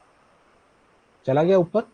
मैं यस चाहता सर। हूँ कंटेंट भी सबसे पहले चेक हो, मूव अप। तो देखो ये आपका पैटर्न बनेगा। जब भी कोई ट्रैफिक यूआरएल एंट्री होगी तो सबसे पहले यूआरएल में चेक करेगा। यहाँ से अगर कोई पास हो गया तो ट्रैफिक मेरा कहाँ जाएगा? कंटेंट में कंटेंट जाएगा। अवेयरनेस। अगर यहाँ पे पास हो गया तो कहाँ जाएगा मेरा? Network network. लेयर में। तो ये देखो ऑर्डर लेयर आपकी बन गई, 1 नंबर, 2 नंबर, 3 नंबर, इस तरीके से you can use it for order layer as well. तो जैसे ही मैं देखना ओके करूंगा यहाँ पे, तो it will show you the layers. अभी देखो यहाँ पे क्या लिखा हुआ आ रहा है, पॉलिसी। पॉलिसी, लेकिन अभी यहाँ पे सीन ऐसा नहीं रहेगा। ओके करोगे, थोड़ा सा टाइम लेगा ये। सर जो ये नेटवर्क ब्लेड्स में रूल हैं वो हमारे ये प्रॉपर पॉलिसी वाले रूल है ना सर? करेक्ट। अब देखो यहाँ पे क्या आ गया पॉलिसी के अंदर, यस सर। तो सबसे पहले ट्रैफिक यहाँ चेक होगा, यहाँ चेक होगा, और फिर यहाँ चेक होगा। नेटवर्क में चेक। ठीक है।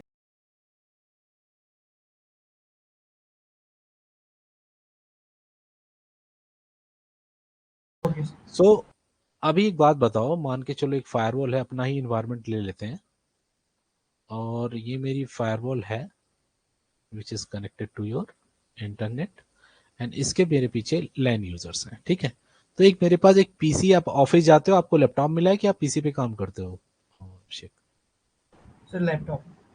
ठीक है। लेकिन कंपनी के अंदर आपने देखा होगा कि कुछ जो सर्विसेज हैं, जैसे आपकी फायरवॉल है या फिर आपका कोई यूजर सर्वर है, तो उस पे तो आपको वो जो सर्वर है वो आपको डीसी में ही रखा हुआ है ये। Yes sir. अब इसमें आप जब लॉग इन करते हो तो किससे लॉग इन करते हो आप? सर जम जम सर। जम सर्वर। बट आईडी क्या डालते हो उसमें? अपनी आईडी डालते हो क्या? Yes sir. तो एक बात बताओ, अगर मैं अपनी लैब की बात करूं, ये मेरा पीसी है एक जो सर्वर रखा हुआ है, या होस्ट नेम जो भी आप समझ लो, ये आईपी इसका क्या है? इसी से टेस्टिंग कर रहे हैं हम लोग सारी की सारी। यस। अब इस पे मेरा कोई यूजर आया, मान लो कोई यूजर आया, मान लो प्रियंक ने एक लॉगिन किया इस पे, और उन्होंने कुछ इंटरनेट चलाया, तो मेरे इस फायरवॉल पे क्या आईपी दिखेगा सोर्स में? 1.2। कल को लेकिन हो सकता है सौरभ ने लॉगिन कर लिया इस पे, क्योंकि ऐसा तो नहीं है कि सबके लिए अलग अलग हो, यही यस, पीसी है। आईपी तो सेम रहेगा। या बिल्कुल। अब मैं फिर से लॉग में देख रहा हूँ, मुझे भी यहाँ पे ये सेम लॉग दिख रहा है। अब मुझे एक बात बताओ, मैं ऐसी कैसे पॉलिसी लिख पाऊंगा कि मैं प्रियंक के लिए अलग से रूल खोलूं और सौरभ के लिए अलग से रूल खोलूं? जो मुझे अब एक्शन देना है अपनी फायरवॉल पे, इंस्टेड ऑफ आईपी, मुझे किसमें अभी एक्सेस देना है? यूजर। यूजर। तो जो आप बोल रहे हो वो भी कॉन्सेप्ट ठीक है, बट थोड़ा और डिटेल में समझो कि एक ही जम सर्वर पे, एक ही पर्टिकुलर मशीन पे मल्टीपल यूजर्स लॉग इन करते हैं, तो मैं ये कैसे लॉग में देखूंगा कि किस बंदे ने क्या एक्सेस किया था? ये तो मुझे कभी पता ही नहीं चलेगा, राइट? Yes sir. तो इस चीज को इनेबल करने के लिए चेक पॉइंट एक सोल्यूशन देता है, that is called identity awareness, जिसके through you can filter, you can enable, disable, provide access for your intranet और internet communication for users, not only specific IP addresses. Clear है? बिल्कुल देसी भाषा में समझ में आ गई आपको बात ये? Yes sir. Let's read it something. तो क्या है, फायरवॉल जनरली जो ट्रैफिक को फिल्टर करता है, मॉनिटर करता है, वो किसके बेसिस पे करता है? वो करता है basis on the IP addresses. ठीक है। जो आपका ये आईपी एड्रेस है, इसके बेसिस पे सब मॉनिटर करता है ट्रैफिक को। बट फायरवॉल को नहीं पता होता, यानी कि that is totally unaware of users and machine identities, कि मशीन की आइडेंटिटी क्या है, यूजर क्या है, क्या सी चीजें हैं, वो फायरवॉल को नहीं पता होती। तो identity awareness let you easily configure network access and audit based on the one or more the following items. आप आइडेंटिटी अवेयरनेस से नेटवर्क की लोकेशन देख सकते हो कि कौन सा बंदा कहां से आया है। यूजर की आइडेंटिटी मॉडिफाई कर सकते हो, उसको क्रिएट कर सकते हो थ्रू ऑफ आइडेंटिटी अवेयरनेस। जिस मशीन से वो बंदा लॉगिन है, उस मशीन की ओएस डिटेल, उसका क्रोम है क्या है, सब कुछ आप चीजें यूज कर सकते हो। तो with the help of identity awareness you can easily configure rules for your users, not only IP addresses. But अभी होता कैसे आइडेंटिटी अवेयरनेस में, कैसे ये चीजें काम करती हैं? तो उसके लिए क्या करना पड़ेगा आपको? You have to go your particular server and then you have to sync your firewall with your active directory, अब कंपनी के अंदर एक एडी तो होती है ना, अब एडी जो चलती है वो किस प्रोटोकॉल पे चलती है? LDAP. LDAP protocol. क्या फुल फॉर्म होता है? Lightweight directory access protocol, I believe, right? ये प्रोटोकॉल है जो आपका यूज होता है, ठीक है। अब हमको अपनी फायरवॉल में क्या इंटीग्रेट कराना है? एलडैप इंटीग्रेट कराना है, सो दैट जो मेरी फायरवॉल है, जो मेरा एडी सर्वर है, ये दोनों आपस में सिंक कर सकें एक दूसरे के साथ। यानी जो इसका डेटाबेस है, इसका यूजर्स का, वो मेरी फायरवॉल को भी पता होना चाहिए कि कौन कौन से यूजर्स हैं। अब ये होता कैसे है? ये होता है एक एडी क्वेरी के नाम से एक टेम्पलेट जनरेट होते हैं एक्टिव डायरेक्टरी में, जो फायरवॉल से सिंक होते रहते हैं। फायरवॉल को सब कुछ पता होता है regarding what you are going to access there, ठीक है।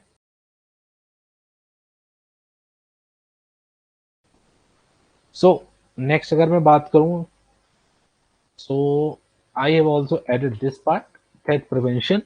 सो अभी आपने जो पढ़ा है, हमने, अगर मैं सिक्योरिटी के पर्सपेक्टिव से बात करूं, so we have discussed about app control and URL control, ठीक है। अब threat prevention is totally different, because threat prevention is provide security from your malicious traffic and any illegal activity in your network, or you can say the impacted files, ठीक है। जो भी impacted files होती हैं आपके network में, उनसे बचाता है। अगर कोई अफेक्टेड ट्रैफिक है, कहाँ पे? जो आपका इंट्रानेट भी हो सकता है और आपका वो इंटरनेट भी हो सकता है। तो अगर कोई फाइल, मान के चलो एक यूजर है and that is connected, this is your firewall and that is connected to internet and he are accessing something, and suppose करो इसने कोई फाइल डाउनलोड की जो यहाँ पे पड़ी थी। अब वो फाइल जब डाउनलोड करेगा तो आएगा तो इसी पाथ से। So you can also configure the threat prevention blade on your particular firewall so that he will analyze the traffic, like what you are downloading and uploading and what kind of traffic you are using. Generally हमारे PC में क्या होता है? Anti virus. तो ये तो हमारा हो गया एंड पॉइंट सिक्योरिटी, यानी कि जो हम यूज करते हैं, लेकिन हम एंटीवायरस इंप्लीमेंट करेंगे अपने नेटवर्क में, so that firewall can analyse each and every packet कि आपके कोई मैलिशियस ट्रैफिक तो कैरी नहीं कर रहे हो, कोई प्रॉब्लम तो नहीं है इस ट्रैफिक में, so that analyse and drop it. दूसरा होता है आपका anti boat. Anti boat mostly जो सीएनसी अटैक होते हैं उनमें आता है काम, कमांड एंड कंट्रोल। मान के चलो किसी अटैकर ने आपका ये पीसी कंट्रोल कर लिया, ठीक है। Now he are able to access your PC through CLI or command line, anything else. तो through that you can block this particular attack. जो आपका होता है third opted, that is your IPS.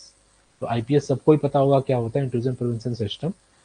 जो भी ट्रैफिक से रिलेटेड जो attack बनते हैं, लाइक आपने, किसी ने आपके फायरवॉल पे या किसी अंदर के सर्वर पे क्या कर दिया, डीडॉस अटैक कर दिया, ठीक है। आपका एनमैप के थ्रू आपकी कोई स्निफिंग कर रहा है, ठीक है, या फिर आपका फ्लड आ गया, ठीक है, जिसको हम लोग आर्प और आईपी फ्लड बोलते हैं, ठीक है। ये अटैक मतलब नेटवर्क से रिलेटेड जितने भी आपके अटैक्स हैं, नेटवर्क की कनेक्टिविटी है, एक नेटवर्क का काम करने का तरीका है, वो आईपीएस को पता है। आईपीएस के अंदर क्या होते हैं, आपके सिग्नेचर्स होते हैं।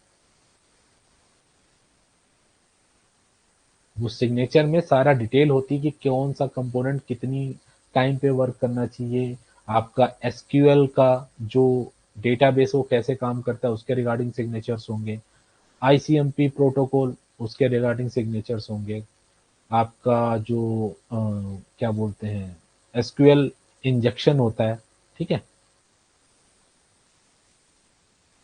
अगर उसके रिगार्डिंग कोई अटैक आ रहा तो उसके सिग्नेचर्स होंगे। That means each and every signature should have with IPS blade. तो अगर आपके पास सारी चीजें हैं then you can secure your traffic, ठीक है। तो इसमें हम 3 चीजें डिस्कस करेंगे थ्रेट प्रिवेंशन में। First, your IPS threat prevention solution offer, जैसे मैंने अभी बताया, multi layer pre and post infection defence approach and consolidated platform that enable enterprise security to detect and block the modern malware, ठीक है, जो भी आज की डेट में जितना भी मालवेयर बनना है या फिर कोई अफेक्टेड ट्रैफिक है तो उसको रोकने को और एनालाइज करने को हम लोग थ्रेट प्रिवेंशन ब्लेड को ऑन करते हैं। तो first is your IPS. So IPS क्या है? A complete IPS cyber security solution for comprehensive protection against malicious and unwanted network traffic। so network जब भी आपका ये ट्रैफिक अगर आईपीएस की बात आती है तो हमेशा से याद रखना कि ये नेटवर्क के रिलेटेड जितने भी अटैक हैं उनको ये ब्लॉक करता है, which focus on application and server vulnerabilities as well as in the wild attack by exploiters and malicious attackers। तो मान लो कोई अटैकर ने कोई नेटवर्क का डिजाइन किया अटैक, तो उसको ये प्रोटेक्ट करता है, बट इसके लिए आपके पास अपडेटेड क्या होने चाहिए? सिग्नेचर होने चाहिए। ऑलवेज रिमेंबर, ये वेरी इंपॉर्टेंट। अगर सिग्नेचर नहीं है तो फिर आईपीएस आपका काम नहीं करेगा। Same goes with the antibot and antivirus, ठीक है। So go to here and next is your antibot. So antibot is like post infection defection of the bot and host, prevention हो bot damage by blocking bot and CNC. जिनसे मैंने बताया आपको, command and control जो भी communication होते हैं उनको ब्लॉक करता है। The anti-bot software blades is continuously updated from the threat cloud as collaborative network to fight cybercrime। ठीक है, तो चेक पॉइंट के पास खुद का एक क्लाउड है जिसको ये लोग क्या बोलते हैं? Threat cloud. अब इस थ्रेट क्लाउड से जितने भी डिवाइसेस दुनिया में लगे हैं चेक पॉइंट के, जितने भी कस्टमर हैं इनके, ठीक है, ये सारे इससे कनेक्टेड होते हैं। और ये आपका थ्रेट क्लाउड कहाँ पे होस्टेड है? आपका इंटरनेट में। तो अगर कोई भी नया नेटवर्क डिजाइन हुआ तो मान के चलो एक कंपनी ए है, बी है, सी है, डी है, ई है, एफ है, तो ये सबको पुश कर देता है कि मेरे पास नया एक सिग्नेचर आया है, यू कैन हैव इट। ठीक है, वो कब? जब आप इस पे आईपीएस पे या फिर एंटी बोर्ड पे आप अपडेट्स वगैरह शेड्यूल करोगे या अपडेट करोगे। ठीक है, तो पूरा का पूरा काम आपका थ्रेट क्लाउड से चलता है। Once you sync with threat cloud you will have the updated signatures, then your network is secure. That's it. ठीक है, इसके बाद जो तीसरी ब्लेड है आपकी, that is your antivirus. So antivirus आपको पता ही है, जो हम लोग पीसी पे इंस्टॉल करते हैं, that protects your particular laptop और डेस्कटॉप। बट अगर आप एंटीवायरस आप इनेबल कर देते हो फायरवॉल पे, so that will protect all your network. ठीक है, ये आपका इंटरनेट से कनेक्टेड है, ये आपका लैन है। सो लैन से अगर कोई वैन जा रहा है, वैन से कोई लैन आ रहा है, तो एंटीवायरस आपका सब कुछ चेक करेगा कि कौन सा डेटाबेस आप कहाँ ले जा रहे हो और इसके अंदर कोई एंटीवायरस, कोई मलेशियस ट्रैफिक है कि नहीं है। ठीक है,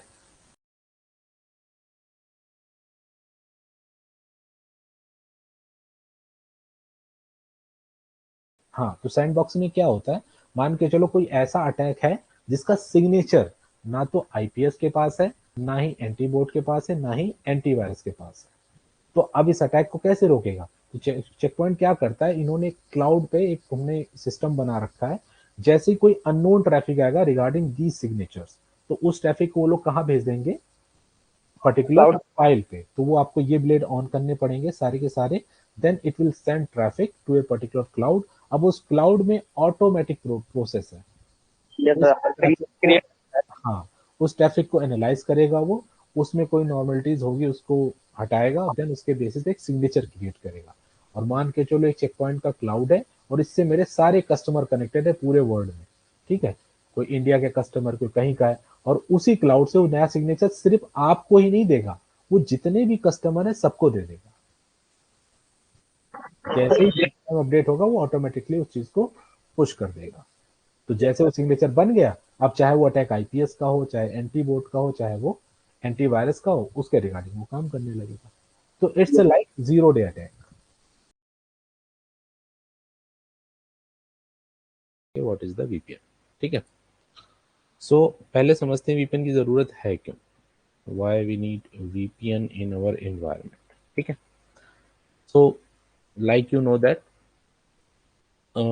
आज की डेट में सबसे ज़्यादा अगर मैं बात करूं एफिशिएंट कनेक्शन की आज की डेट में, वो कौन सा है जहाँ पे लोग सबसे ज़्यादा कम्युनिकेट करते हैं, रहते हैं? That is your internet, right?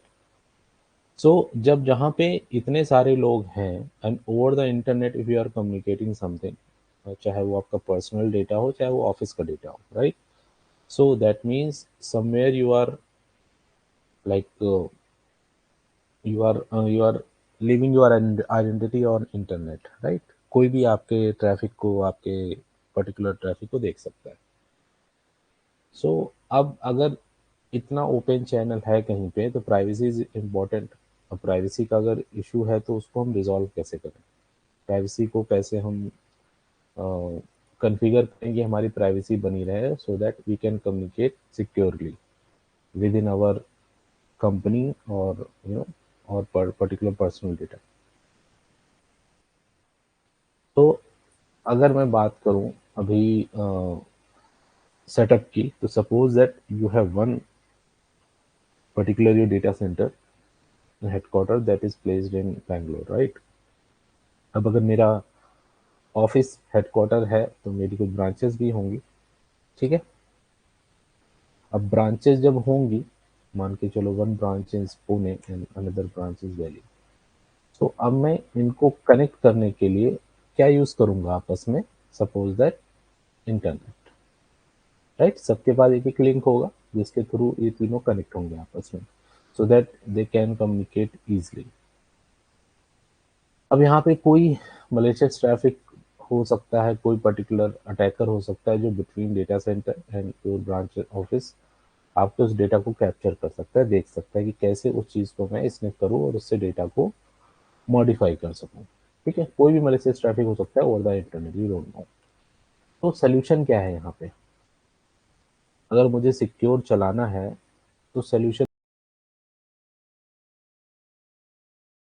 करते हैं वीपीएन के टाइप क्या होते हैं, how many types we are using VPN communication. So first is your side to side VPN. Side to side VPN क्या होता है? It's provide connectivity and secure your data from office to office. Like आपका कोई headquarter है, branch है, आपने उसको VPN tunnel establish कर दी, now your data is secure, ठीक है? दिस काइंड ऑफ सेटअप जो अभी हमने बात कर रहे थे। दूसरा होता है हमारा रिमोट VPN। रिमोट VPN क्या होता है? Allow remote users to access the corporate network securely. Remote VPN का सबसे बेस्ट एग्जांपल है जैसे हम लोगों ने कोविड में काम किया था, ठीक है? हम लोग ऑफिस में कनेक्ट करते थे वीपीएन के थ्रू, एक अडेप्टर होता था।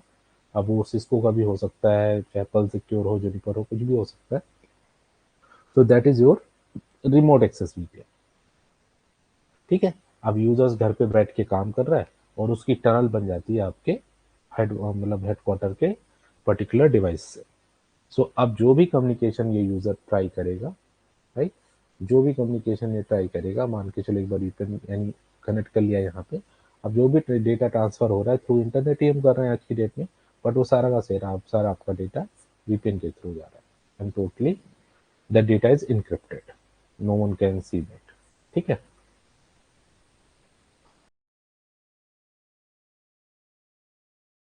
से तो आईपी से इट्स इंटरनेट प्रोटोकॉल सिक्योरिटी, जो आपको आपके आईपी हेडर को सिक्योर करता है। आईपी सेक का क्या मतलब है? आईपी कोई ऐसा तो नहीं है, हमारा जो आईपी सेक है दैट मीन्स जो आपकी आईपी की सिक्योरिटी है, क्योंकि पूरा का पूरा कम्युनिकेशन हमारा किस पे चलता है नेटवर्किंग में? आईपी पे। तो उस आईपी को हमको पैकेट को सिक्योर करना है लेयर 3 और लेयर 4 पे, so that that packet could be secure and send to particular authority or particular VPN partner जहां हम भेजना चाहते हैं, राइट?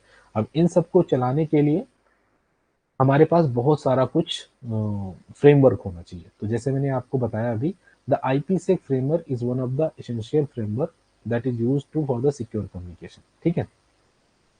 अब IPsec बनाया किसने था? IETF ने, इंटरनेट इंजीनियरिंग टास्क फोर्स है, जो एक बहुत सारी हमारी टेक्नोलॉजी दी है इस कंपनी ने, ठीक है? And it's non proprietary framework. ऐसा नहीं है कि अगर सिस्को का है तो सिस्को यूज करेगा, चेक पॉइंट का है चेक पॉइंट यूज करेगा, इसको कोई भी यूज कर सकता है, ठीक है? तो IPsec provide confidentially authentication and integrity for IP traffic at the network layer of the OSI।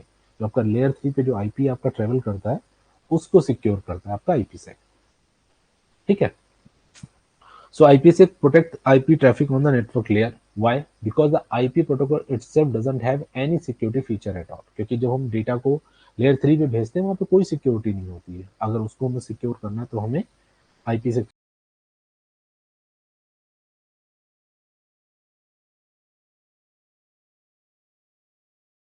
को हैंडल करता है, इसके क्या टेक्नोलॉजी है, कैसे यूज होता है, वो हम थोड़ा सा समझेंगे।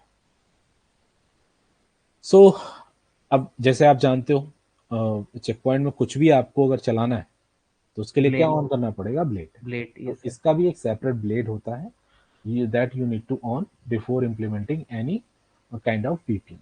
ठीक है। तो वीपीएन का जैसे आप ब्लेड ऑन करोगे तो उसके अंदर कुछ फीचर्स होते हैं जिसके अंदर ये आपको सपोर्टेड फीचर है यहाँ पे। ठीक है। तो चेक पॉइंट क्या करता है, आपका एन्क्रिप्शन एल्गोरिथम कौन कौन सा सपोर्ट करता है? एईएस और AES, PDS. PDS, hash algorithm, आपका शाह MD5, जितना जो भी आप लेना चाहो। ऑथेंटिकेशन मेथड, या तो आप सर्टिफिकेट यूज कर लो या फिर या प्रीशेड कर प्रीशियस लो, की। दोनों से यूज करता है। डिफी हेलमेट फॉर आइक एक्सचेंज, जो हमारी की एक्सचेंज होती है, अब उसको ग्रुप 1 भी सपोर्ट करता है, 2 भी करता है, अब तो शायद मेरे हिसाब से और भी आ गए हैं, पुराना स्क्रीनशॉट है, बट अब और भी आ गए होंगे। तो ग्रुप धीरे धीरे बढ़ते ही जा रहे हैं, तो जितना ज्यादा ग्रुप बढ़ेगा ज्यादा सिक्योरिटी। उतना ज्यादा मोर सिक्योरिटी। बट इसके साथ याद रखना, आपका सीपीयू भी स्पाइक होगा। Yes sir. ठीक है। तो पूरा कॉन्सेप्ट यही है। अब देखो ना, जैसे ईएसपी हो गया, एएच हो गया, इन्होंने ऑल्टरनेट क्यों दिए हैं? इन्होंने इसलिए दिए हैं कि भाई it's totally depend on you, कि आप उस चीज को कैसे यूज करना चाहते हो। Yes sir. दोनों फ्लेवर दे दिए इंडस्ट्री ने, बट आपको यूज कैसे करने हैं, या तो अपने सीपीयू बचा लो या तो सिक्योरिटी बचा लो। करेक्ट तो sir. That totally up to you. ठीक है। सो अभी यहाँ पे ये फीचर दे दिए, इसके अंदर आप नेगोशिएशन एलिमेंट्स में सारी यूज करते हो। अब जो आपने पढ़े हैं वही सारी चीजें यहाँ पे भी यूज होंगी। ठीक है। नेट टी क्या होता है? जैसे मैंने बताया था कि कोई डिवाइस अगर आपका behind the net. Net device है, तो यस वहां सर। पे आपका यूडीपी जो 500 पे काम करता है वो कैसे बदल जाएगा? वो यूडीपी 45 इन कंपोनेंट। तो अब इसके अंदर वीपीएन डोमेन होते हैं। ठीक है। अब वीपीएन डोमेन का मतलब क्या है?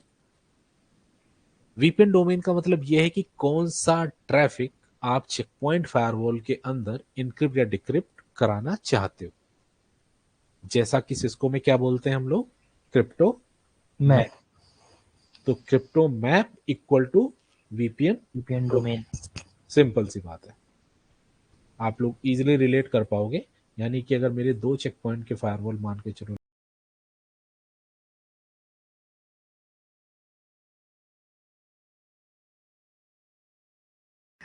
ओके। ठीक है। तो what is ClusterXL? ClusterXL it's a basic of Check Point property protocol, जिसके अंडर में क्या होता है, हमें हाई अवेलेबिलिटी मिलती है। जैसे कि आप लोग यस सब लोग जानते हो, हाई अवेलेबिलिटी मीन्स अगर मेरा कोई एक डिवाइस किसी भी जगह पे डाउन हो रहा है, तो उसकी जगह पे मेरा दूसरा डिवाइस आपका अप रहना चाहिए, जो कि सारे सेशन और यस कनेक्शन टेबल हैंडल करेगा। ठीक है। यस सर, उसकी रिस्पॉन्सिबिलिटी। बिल्कुल। तो check ClusterXL is a Check Point software based cluster solution that provide security, gateway redundancy and load share. ठीक है। आप चाहो तो लोड शेयर भी कर सकते हो कि 50% तुम लो, 50% मैं लूंगा, 30% तुम लो, 70% मैं लूंगा। वो आगे बताऊंगा क्या उसको मेथड को बोलते हैं। ठीक है। So yes sir. It provides a infrastructure to ensure that data is not lost. यानी कि मेरा एक डिवाइस डाउन भी होता है तो मेरा सेकेंडरी डिवाइस रेडी है मेरे ट्रैफिक को हैंडल करने के लिए। यस ठीक सर। है। अब ये क्लस्टर एक्सेल काम कैसे करता है? तो क्लस्टर एक्सेल काम जैसे करता है, जैसे ही आप क्लस्टर एक्सेल इनेबल करते हो अपने पर्टिकुलर गेटवे में, राइट, तो एक प्रोटोकॉल है वो आपका चालू हो जाता है, that is called CCP, CCP. Cluster control protocol. ठीक है। मान के चलो मेरा एक गेटवे है और ये दूसरा गेटवे है। तो अगर मेरा ये सीपी चेक पॉइंट 1 है, ये सीपी चेक पॉइंट 2 है, और मैंने इस पे क्या चालू कर दिया? मैंने क्लस्टर एक्सेल। तो इन दोनों के बीच में सीसीपी प्रोटोकॉल रन होना शुरू हो जाता है। और सीसीपी प्रोटोकॉल जैसे ही रन होता है आपका, वैसे ही ये एक दूसरे को अपडेट्स भेजने लगते हैं। क्या अपडेट्स? मैं अपनी हेल्थ भेजूंगा, अगर मेरे पास ये इंटरफेस है, ये इंटरफेस है, ये इंटरफेस है, इसके पास भी इतने सारे इंटरफेसेस हैं, डीमंस हैं, इसकी FWM सर्विसेज हैं। तो अगर मेरी ये सर्विसेज डाउन होंगी तो मैं इसी प्रोटोकॉल के थ्रू इस वाले डब्बे को इन्फॉर्म करूंगा। अगर मेरा कोई इंटरफेस डाउन होता है तो मैं इसी प्रोटोकॉल के थ्रू मैं इस डब्बे को इंफॉर्मेशन दूंगा। यानी कि ये हेलो पैकेट के थ्रू रूप में एक दूसरे को बात करते हैं और एक दूसरे से अपनी हेल्थ स्टेटस को मेंटेन करते हैं। ठीक है, हाँ, जैसे सिस्को का सर HSRP करता है। HSRP होगा, VRRP हो गया, वैसे ही। यस ठीक है, sir, yes sir. it passes synchronization and other information between the cluster member. The CCP maintain a heartbeat between cluster member to broadcast that cluster member are active and processing the network traffic. ठीक है, तो अगर मान लो 2 gateway लगे हैं तो एक दूसरे को अगर ये बात कर रहे हैं तो किसके थ्रू बात करेंगे? CCP के थ्रू। ये अपना ब्रॉडकास्ट कर देंगे जितने उस क्लस्टर मेंबर के पार्ट होंगे इसको। ठीक है, तो क्लस्टर एक्सेल देख लो क्या, use unique physical IP and MAC address for cluster members and virtual IP address to represent the cluster itself. ठीक है, each cluster member has 3 interfaces. मैंने बताया 3 इंटरफेस कौन से होंगे, 1 external, 1 internal and 1 for the synchronization. Yes sir, हाँ जो आपका बात करेगा एक दूसरे के साथ। बात करते हैं। All cluster member interface facing the same direction must be in the same network. है ना, यानी कि ऐसा नहीं है कि आप VIP अलग नेटवर्क का दे दो और वो अलग का, वो तो सेम ही IP बनेगा ना, तभी तो बात कर पाएंगे। यस सर, सेम मिलेगा। तो बेसिक सी कॉन्सेप्ट है, वो आपको दिमाग में रखना है कि आप सिंपल सा IP दोगे। ठीक है, अब डिप्लॉयमेंट कैसे होते हैं क्लस्टर एक्सेल के, इसके 2 मोड हैं। कौन कौन से? एक तो है मेरा हाई अवेलेबिलिटी मतलब एक मेरा डब्बा एक्टिव होगा, दूसरा पैसिव होगा, और दूसरा है मेरा लोड शेयरिंग, यानी कि थोड़ा ट्रैफिक मैं इससे निकालूंगा, थोड़ा ट्रैफिक में इससे निकालूंगा, दोनों एक्टिव रहेंगे। दोनों एक्टिव रहेंगे। हाँ, चेक पॉइंट में इसको लोड शेयरिंग मोड बोलते हैं। Yes sir. ठीक है, अब इसमें क्या होता है, जो हाई अवेलेबिलिटी में 2 मोड है, न्यू अवेलेबिलिटी, ये हमारा नया मोड है जो हम पहले यूज करते हैं, मतलब जो अभी हम यूज करते हैं इस वक्त। उसमें क्या होता है, जो आपका वर्चुअल IP एड्रेस है मस्ट बी कॉन्फ़िगर्ड हो। लेकिन अगर मैं बात करूं R75 की, उससे पहले मेरे पास न्यू मोड नहीं था, उससे पहले हम क्या यूज कर सकते थे, लिगेसी वाला। इसके अंदर VIP की जरूरत नहीं पड़ती थी, यानी जो इंटरफेस पे IP हमने दिया है वही आप दे के रखो, दैट इज नॉट, यानी कि दोनों डब्बों पे सेम IP